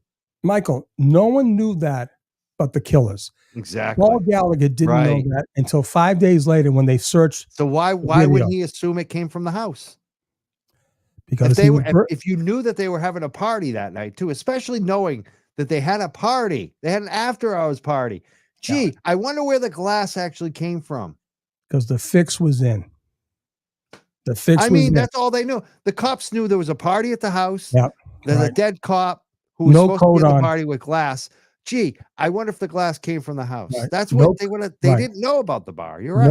No coat on. One shoe missing. Looked like he was beat up by Brian Albert. Right? I mean, that's Brian Albert's calling card. This is why we don't trust the Canton police. Right. Remember why they want to replace the police chief. And then, it'd be one thing if they said, you know what? We made a big mistake here. We screwed up because we fell for this. We believe Ryan Albert. We knew him. But no, they're still covering it up. They're still there's no come to Jesus moment for them. No, it's I made horrible. a mistake. Yeah. It's horrible. I believe full-heartedly between the hours of 1 o'clock and 6 o'clock, all the calls were in place and they were told, back off that residence. And guess what? They did.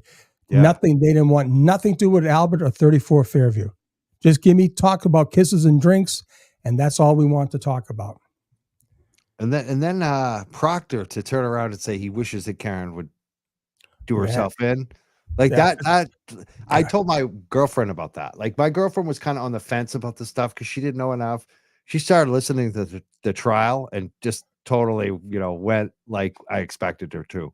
But one of the big things is when she heard that Proctor said that, she was like, "Are you kidding me?" Because that just shows you that's mafia talk. That's what a mob boss says when someone's going to rat on them and send them to prison. That's exactly what a mob boss says. Yeah. So it sounded like mafia talk, and she grew up around the mafia talk and the mafia people back in the day. So she knows what that's all about. You know what I mean? So it's so obvious to me from Proctor and the way the police, it's obvious. And then you look at the car and the fact that he said, and I want to search for nudes of Karen. Yeah. How low can you get? How low can you get?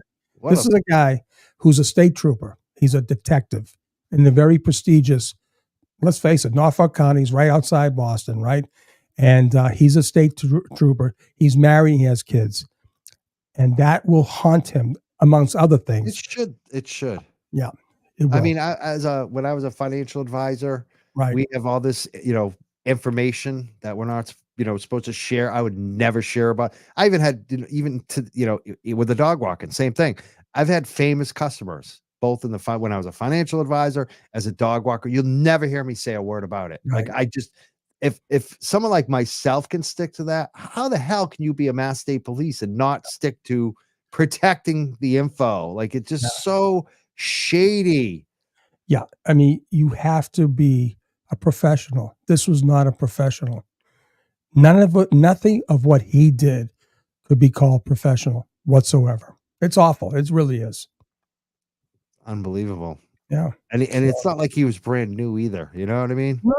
No. I mean, listen, I'm telling you, the word on him, and I've talked to some state troopers, one in particular, won't be mentioned.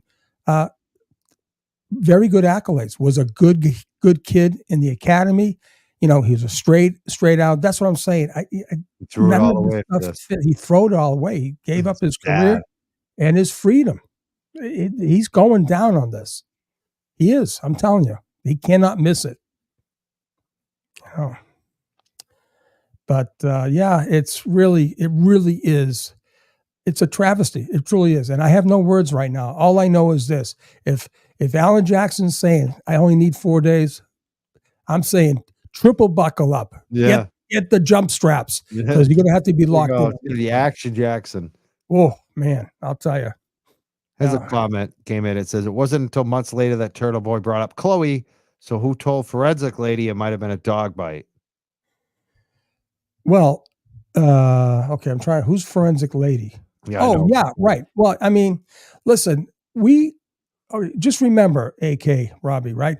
Yep. It was 18 months almost before Turtle Boy ever brought the story to fruition. Everybody was on this thing from very early on in. The FBI, unbeknownst to a lot of people, were making inquiries from the end of February, early March, right?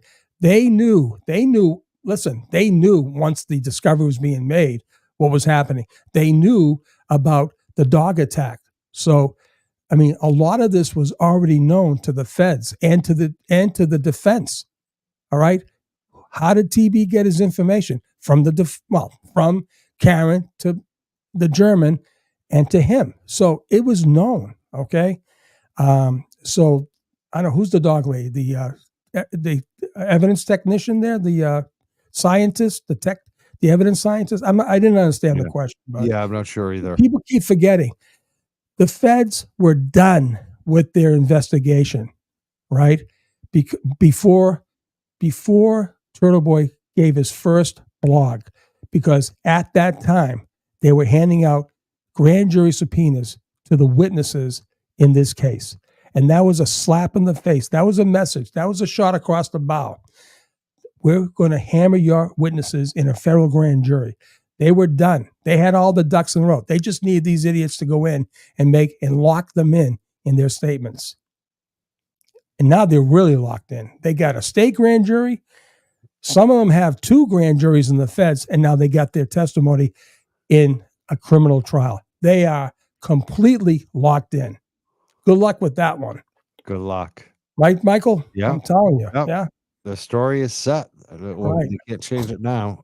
Said, did you see my earlier Twitter post on cert capabilities? Miss Shorty's asking. I'm not sure I did. Did you? I don't believe I did there, Miss Shorty. But I know what they are. I know they're for crowd control, going out in the mountains, going out in the fields and doing searches for dead bodies or missing people, all that stuff, right? But they're not the actual crime scene investigation unit.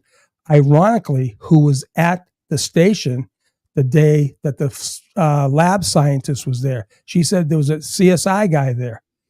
Why the hell was he out there doing the job? Right. And here's the other thing, Michael. Why did it take him to February 1st to process anything? John, he would have a dead boss. He had another example where they could give 2 shits about John O'Keefe. They didn't do it the 29th. They didn't do the 30th, not the 31st, but February 1st. Oh, by the way, how about Lally? The whole direct examination of that woman was done for the February 2nd. How bad can that be? It just shows his level of commitment. His head's not in the game, Michael. I'm telling you. Yeah. I said it on Turtle Boy's show. In June of last year, I said, I'm looking and listening to this guy, Lally. He doesn't believe a word he's saying. And even more so today, he believes less than what he's saying. Sure feels like it. Yeah. Yeah, look at you, man. How many people you got now, Michael? Let's take a look. 4,200 on YouTube. That's amazing. And I'm looking at all these names, and these names are new to me because I Different, don't yeah. see them. Yeah, that's You know what, beautiful. Sean? A lot of them are new to me too. It's so No, it's funny. great. Like It's awesome. our audiences, both of us, have grown so Yeah, much over the last yeah, month. It's like a lot of them are new to yeah. both of us. So Right. That is awesome. It really is. And you deserve it. You do the work. You're on the right side of history. You didn't succumb to those idiots. And you got Kevin calling you jelly. Come on. Is that jelly the worst? because Is he's that the jealous of worst? us. Is You know that what? the worst? The Is bottom that line the is worst? Kevin's jealous because he's still going to be stuck with his 4,000 followers for the rest of his life. And Oh, if that, yeah, if that, if yeah, if that, that, if that. He's begging, just please come over and yeah, from Twitter hit the YouTube thing. no I need thanks. to get to 5,000. Yeah, no You know, thanks. yeah. He's So got so much ego. I mean, it's just y- you know, he calls everyone a grifter. The guy's been writing Hollywood screenplays. I mean, but come on, in the come on. earlier days, I gotta say, Mike, the guy was a straight shooter. He really was. He was a straight shooter, and like I said, I still say today, it all goes back to when the To Turtle Riders Boy. attacked him. Yeah, he It's couldn't handle unfortunate. it. He could have listen. There's no secret about me and Turtle, and I had a big fucking blow up on my own thing, and I apologize. I had him on my show. Yep, We squared. That's what men do. exactly. You square it out. I I mean, apologize to him too. right? I You mean, know what? He came after me a little bit. His right, people got mad at me. People got right, really mad at me. Some of them, yeah, but most of them didn't. I gotta admit, like most of them right, were like your grandparents. They were like, right, "Mike, we're just disappointed in you." They were yeah, like, "We still love you. We still right, like you. We're right, kind of like we don't want to watch you anymore." right, Like, yeah. that was it. It wasn't But like this is what you do, though. You do it because listen, there were things happening, right? But I learned the more you carry baggage around, it only hurts you. exactly. So I said, fuck it, I'm going to get this off my chest. I want to clear the air. Now, it doesn't mean that he and I are going to go double dating, Yeah, right?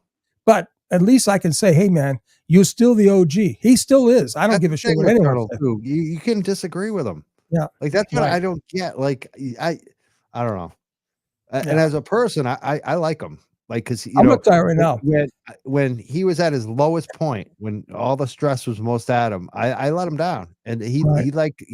he got over it real quick. Yeah. Like Let's face it. the person to person, like Right. and didn't take it. Yeah. So Right.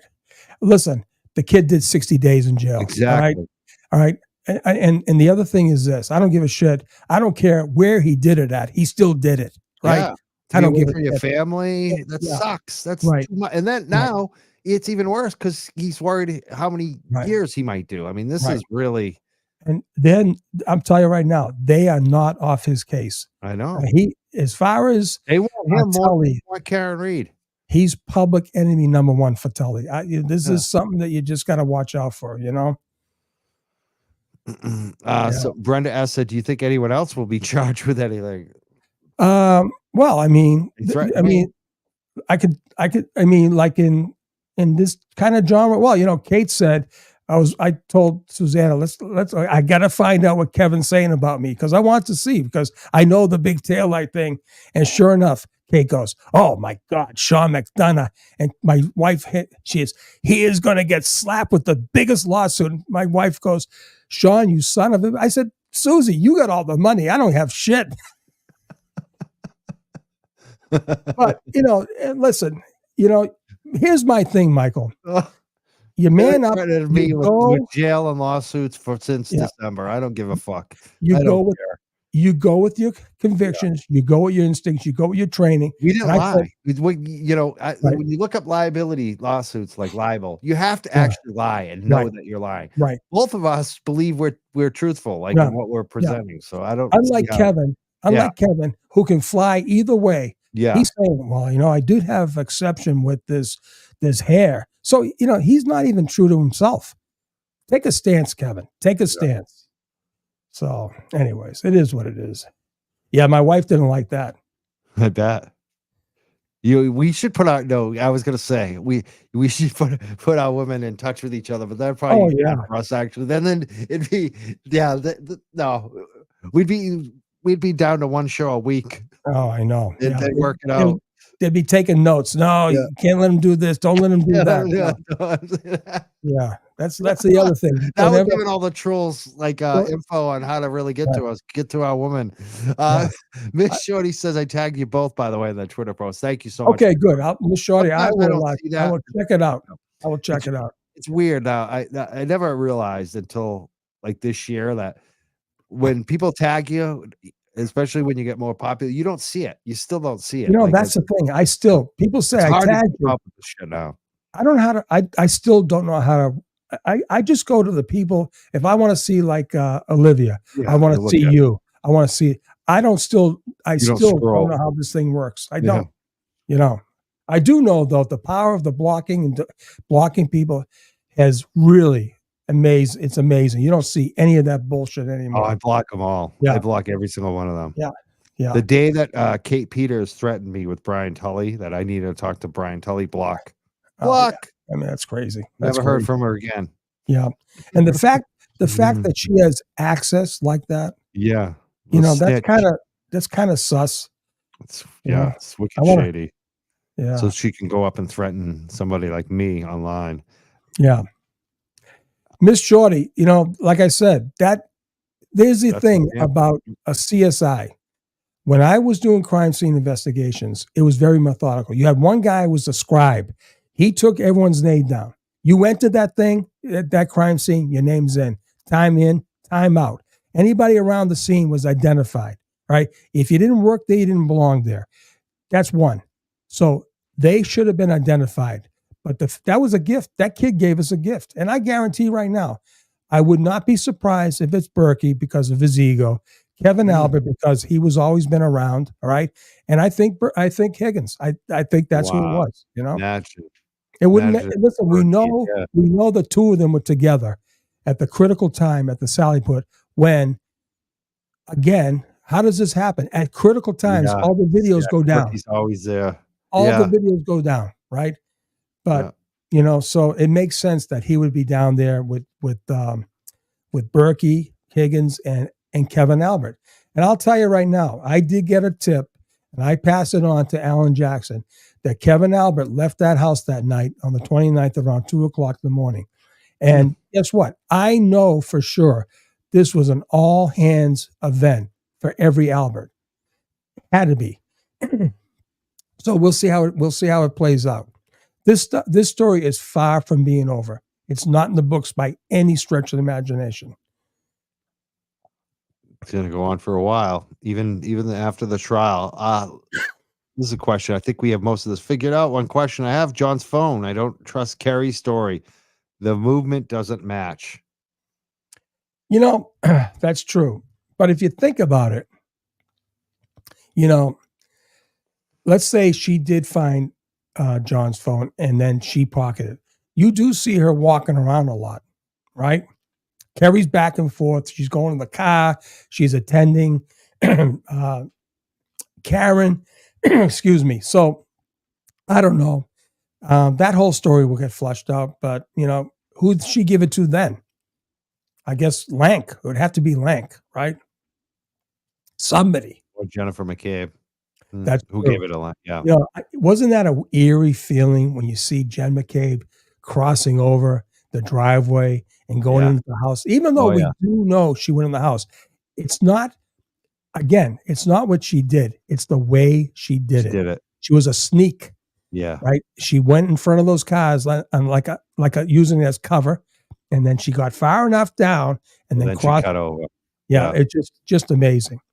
And of course, she burst in to Brian's room, and no Chloe reacted. Now, where the hell Chloe had to have been taken out? I love the fact that the defense asked Caitlin, "Did you take Chloe out of the house?" That was, you know, they would never ask that question if they didn't know the answer.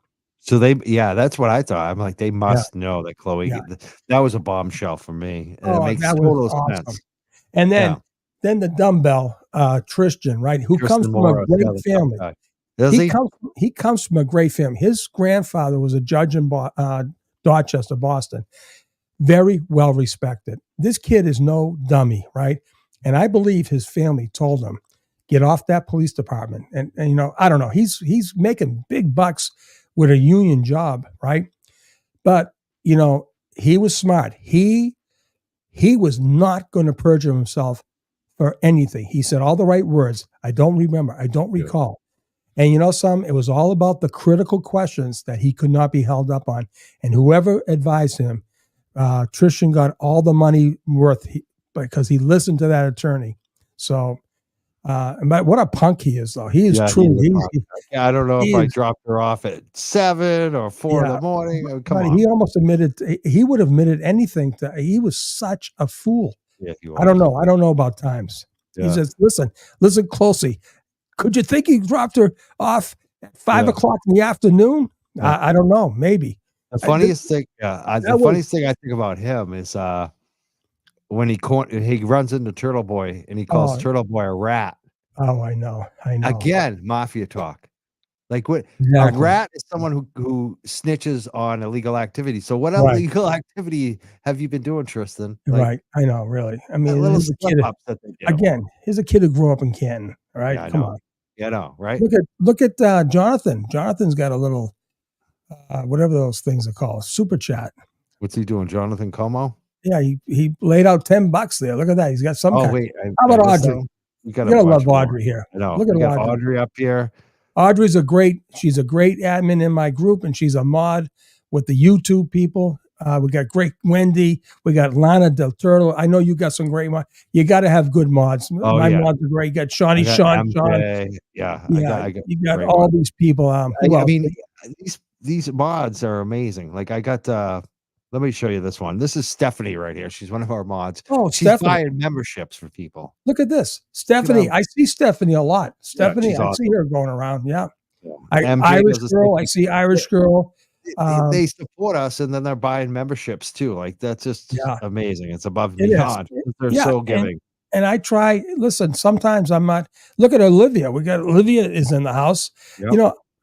And they really are. My first night, I didn't have any mods, and I guess I was getting crucified with poor Peter.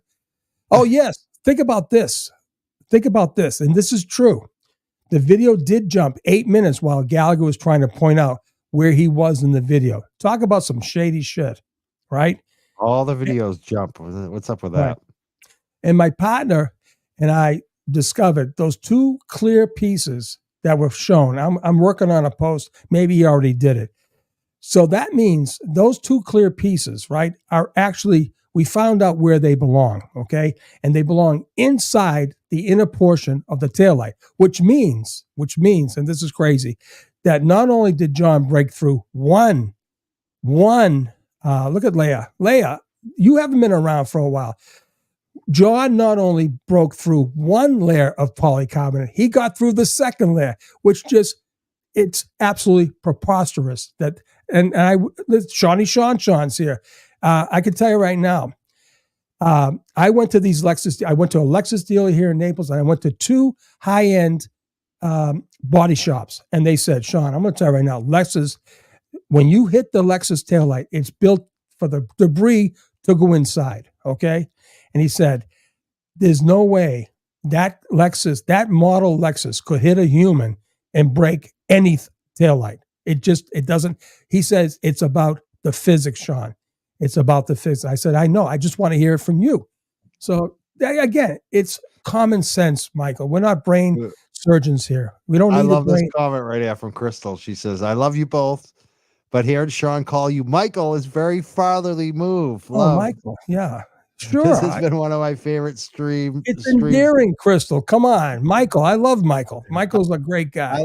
Sean, it's funny too, because I got to say, my best friend died like 10 years ago. His name was Michael. Wow. Sorry about that. And he was known as like the king. He was the king of pot, actually. He was the character. Oh, nice. But you kind of he was Italian. Yeah. You're Irish, but he was about 10 years older than me. You're a little bit older than me than that. But you kind of remind me of him. I got feel like I have the same type Michael, I got kids your age. I got kids your age. Yeah, I'm more your kid. But like, on this whole thing, you kind of been my rock. When we don't talk a lot, but when I text you, like you give me girls. I just love it. No. And my that's my real brother's name is Sean. So wow. like That's Michael, amazing. Sean and Michael was growing up. That was it. Yeah. Everything was Sean and Right. Michael. Well, And my Sean, undercover name was Michael Sullivan. Who's? My undercover name was Michael Oh, Sullivan. you were Michael Sullivan undercover. Do you know how many Mike Sullivans there are in Boston? Oh my God, I know. It was a great name to have. They could never find me. Yeah, Sully. Sully. Sully. How, That's what I how went many by, Sully. Sullys do we know? Oh man, it's amazing. I mean, Sully's you cap. can't even pick out which Mike Sullivan you're talking about if it's a lawyer or politician because there's True. so many of them True. in Boston. True. Like It was a great cover name. I just said, call me Sully. But I did Sully. mess up one time, and I was telling a story about myself in the undercover role, and I fucking called myself Sean. And the guy says, "Who the fuck is Sean?" I go, that's some other guy. I met the other guy. I'm Sully. Oh, it was a lesson to be learned. So You almost flew it once. I blew it. Oh my God, I was shaking. I was And you shaking. didn't pick it up. No.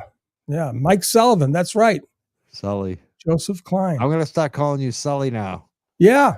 That's it. His undercover nickname when Sully called. So I brought my buddy who got me into this case, Billy Brahaney. He's a great guy.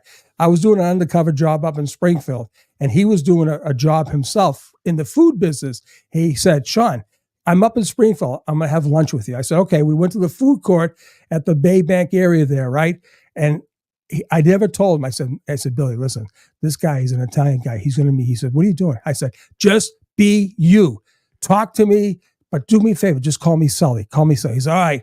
And the guy comes, "Hey man, how you doing? How you doing? What's going on? We're going to do this. We're doing this." And Billy going, "Hey," he says, "Do you know Sully?" He goes, "Yeah, I know Sully." "Hey, how do you know Sully?" He says, "I've known Sully for 25 years. And it worked. At the end, Billy says, "You motherfucker, I will never, ever see you again." He walked out pissed. He was pissed at me. I said, "Billy, you did a great job." You see, he sold it for you. You owe him. Yeah, You owe him twice. I owe him. Now we got you the carry thing. Yeah. And I said, it gave me instant credibility. I've known this guy for 25 years. It was beautiful. It was beautiful. You can't buy that street kind of. "Hey, how you doing? How you doing?" It was Tony something. He said, "Hey, how you doing?" Unbelievable. It was funny shit, man. I love those days. It was great. And I had a, he says I had a ponytail. I had a mullet. You had a mullet. I had a mullet. Oh God. It was a Billy Ray Cyrus mullet with the square forehead. Oh God. Was that in the 80s or 90s? When was that? That was the late 80s. Everyone had those. The achy breaky heart. I think I even had a mullet back then. I was doing the achy breaky, heart line dance. Oh Jesus! In my boots. Oh God, that was all good stuff.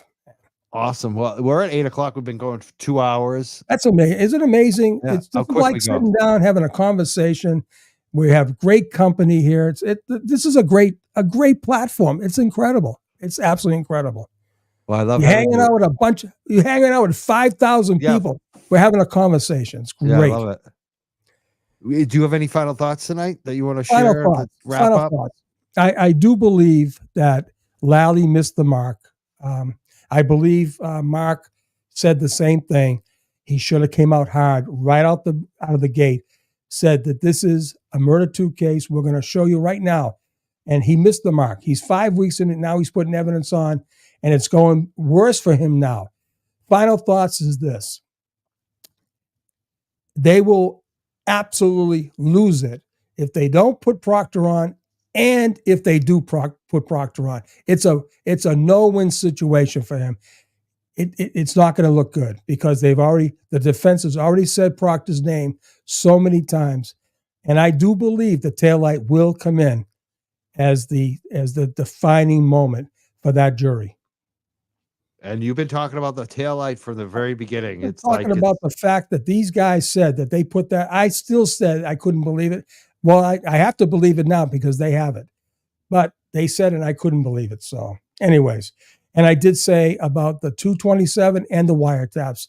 Those things I'm hanging my hat on. But that's going to be for the federal trial, though.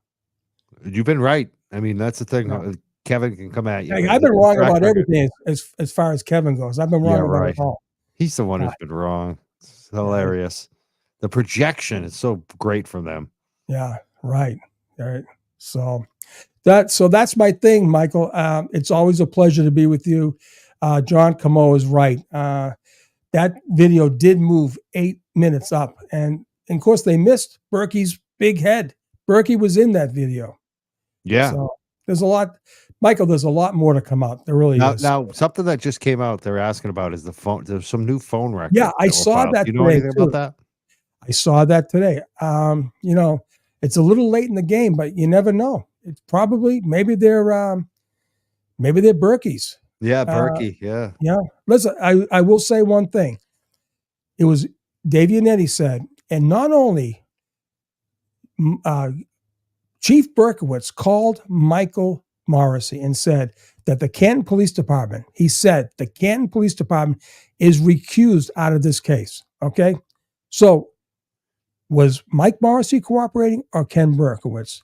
Or do they have a wiretap? Because who gave up that conversation? Good point. Somebody See what I'm heard it. saying, Mike? Yeah, I do. It must have been caught on a wiretap. That's what And I'm the saying. fact of it is too, like they say they recused it, but then they still have the evidence They're at all the Canton over it. Police Department. They're all over it. So They never they're full of recused. shit even in their recusals. Yeah. So Yeah. And then they used the King Mofo to say, no, we just recused ourselves out of the interviews. Oh, okay. Yeah. right. Yeah. Out of the interviews. King Yeah. Mofo. Yeah. That's right, Leia. Unbelievable. Yeah. They're waiting on medical Sully's examiner. book. They want Sully's book too now. Yeah. The medical examiner, right, Leia, Yeah. who can't tell how John died, Exactly. but yet they're charging Karen with murder too. Exactly. Give me a break. That's the whole case right there, over and Come over on. again. You can't even prove how he died. Yeah. Amazing. So, well, Michael, again, it's always a pleasure. I'll come Yes. back anytime. You got to come on my show, man. I'll wanna bring come you on anytime. You Yeah, let me know, that'd be Sean. great, man. That'd be great. You want me Friday? I'm there. Let me know. Yeah, you got it, my friend. All right. Awesome. Well, listen, all the people in the chat there, you guys make it easy for us. You give me, I'm sure Mike said, you give me all the motivation there is. And I can't be any prouder to be a part of this group with these many people. And we're all on the right side of history here. You're going to love the fact that you're going to be on the right side of history. You all chose common sense over buffoonery. They're all a bunch of buffoons. That's all I got to say. Absolutely. I can't wait. And I can't wait to see that little documentary you talked about, the Oh, project. yeah. I won't give it up. Do we have any idea when that might happen? Well, it has to come out after the case, obviously, Yes. but 4 hours. They had the whole thing, the lights, the grip, the mic guy, the interviewer. Don't look at me, Sean. Look at this. Don't look at that camera. Look at that. It was crazy. But it was pretty good. And all because of you, Mike, because Hollywood is watching. That's what I'm saying. Yeah, I don't you know never know about who's that. watching. It's crazy of all the people watching. Yeah. Well, listen, I'm telling you, this is an awesome case. It really is. And it's going to get better. It really is. Yeah. Thank you so much, Sean. You have a great night. Thank you so much for your time. And thank everyone, you, Michael. Yeah. Make sure that everyone, thank you, Sean, that everyone subscribes to an S.A. McDonough on YouTube. We put it in the chat. It's linked in the chat, YouTube chat. Please follow him. Make sure you're subscribing. Get us both to 20,000. We want to get to 20,000. Let's say by tomorrow morning. Let's get Sean's show and the Young Jurks both at 20,000 on YouTube. It's going to happen, whether it's a day or two, but let's try to speed it up by tomorrow morning. By the time everyone's watched the live show tonight, let's get us both to 20,000. That's a big benchmark for both of us. I want to thank the super chats that came in tonight. Caroline on the Cash App, she sent $10. She said, great show as always, Mike. Thank you so much, Caroline. Thank you for donating. She's a regular contributor to the show. Thank you so much. We also had some come in on the Venmo. Sheila Tucker sent $5 with a question mark.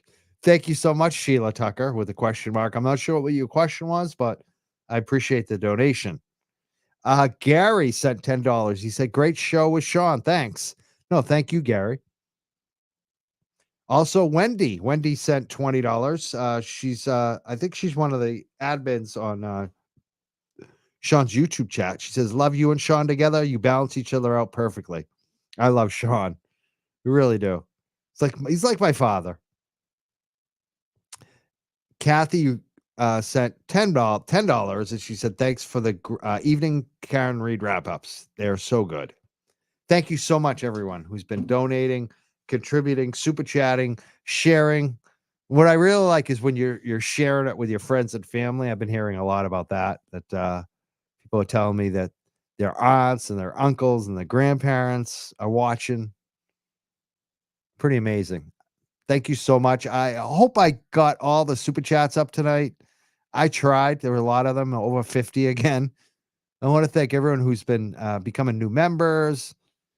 I want to thank everyone who's sent the super chat donations tonight. I want to thank our mods, especially Stephanie and MJ, everyone who's been moderating for us lately. Stephanie gifted 10 memberships. MJ also last night gifted some memberships too. So I want to thank them so much. Not only do they dedicate their time, they've been kicking in donations too, which is a little, I feel like I owe them, honestly. When they do the donations, I'm like, why are they donating? Because I owe them. I don't, but it is nice when it's memberships because you're gifting the membership to other people. So that's very nice. MJ's right there. Everyone smash the like on your way out and subscribe. My friend J Max is watching. He says, great guest. Listen to the two of you anytime. Thank you so much, J Max. I'm always glad when you're listening. You're a good man. Just had another super sticker come in from Shells. I want to thank everyone for everything. This has been an amazing run that we're doing. There's a reason why I've been going live every night. It's because of you all. So I want to thank you so much. All right, we'll see you tomorrow morning. Tomorrow morning at 9 a.m., we'll be back broadcasting live, streaming from court tomorrow morning. Yeah, let's go tomorrow. I can't wait. I guess we're at 19,500 right now. So let's get us over 20,000. And Sean, let's get him over 20,000 too. Yeah, good night, everyone. I got to go out. I got to go see another dog, actually. I got to go walk some dogs again. I've been doing overnights. I've been so busy with the dog business and the show, obviously. Oh, man, I can't wait. A couple nights, I'm going to slow down with the dog business, hopefully. But I want to thank you all. Have a great night, everyone. We'll see you tomorrow morning. Peace. Later.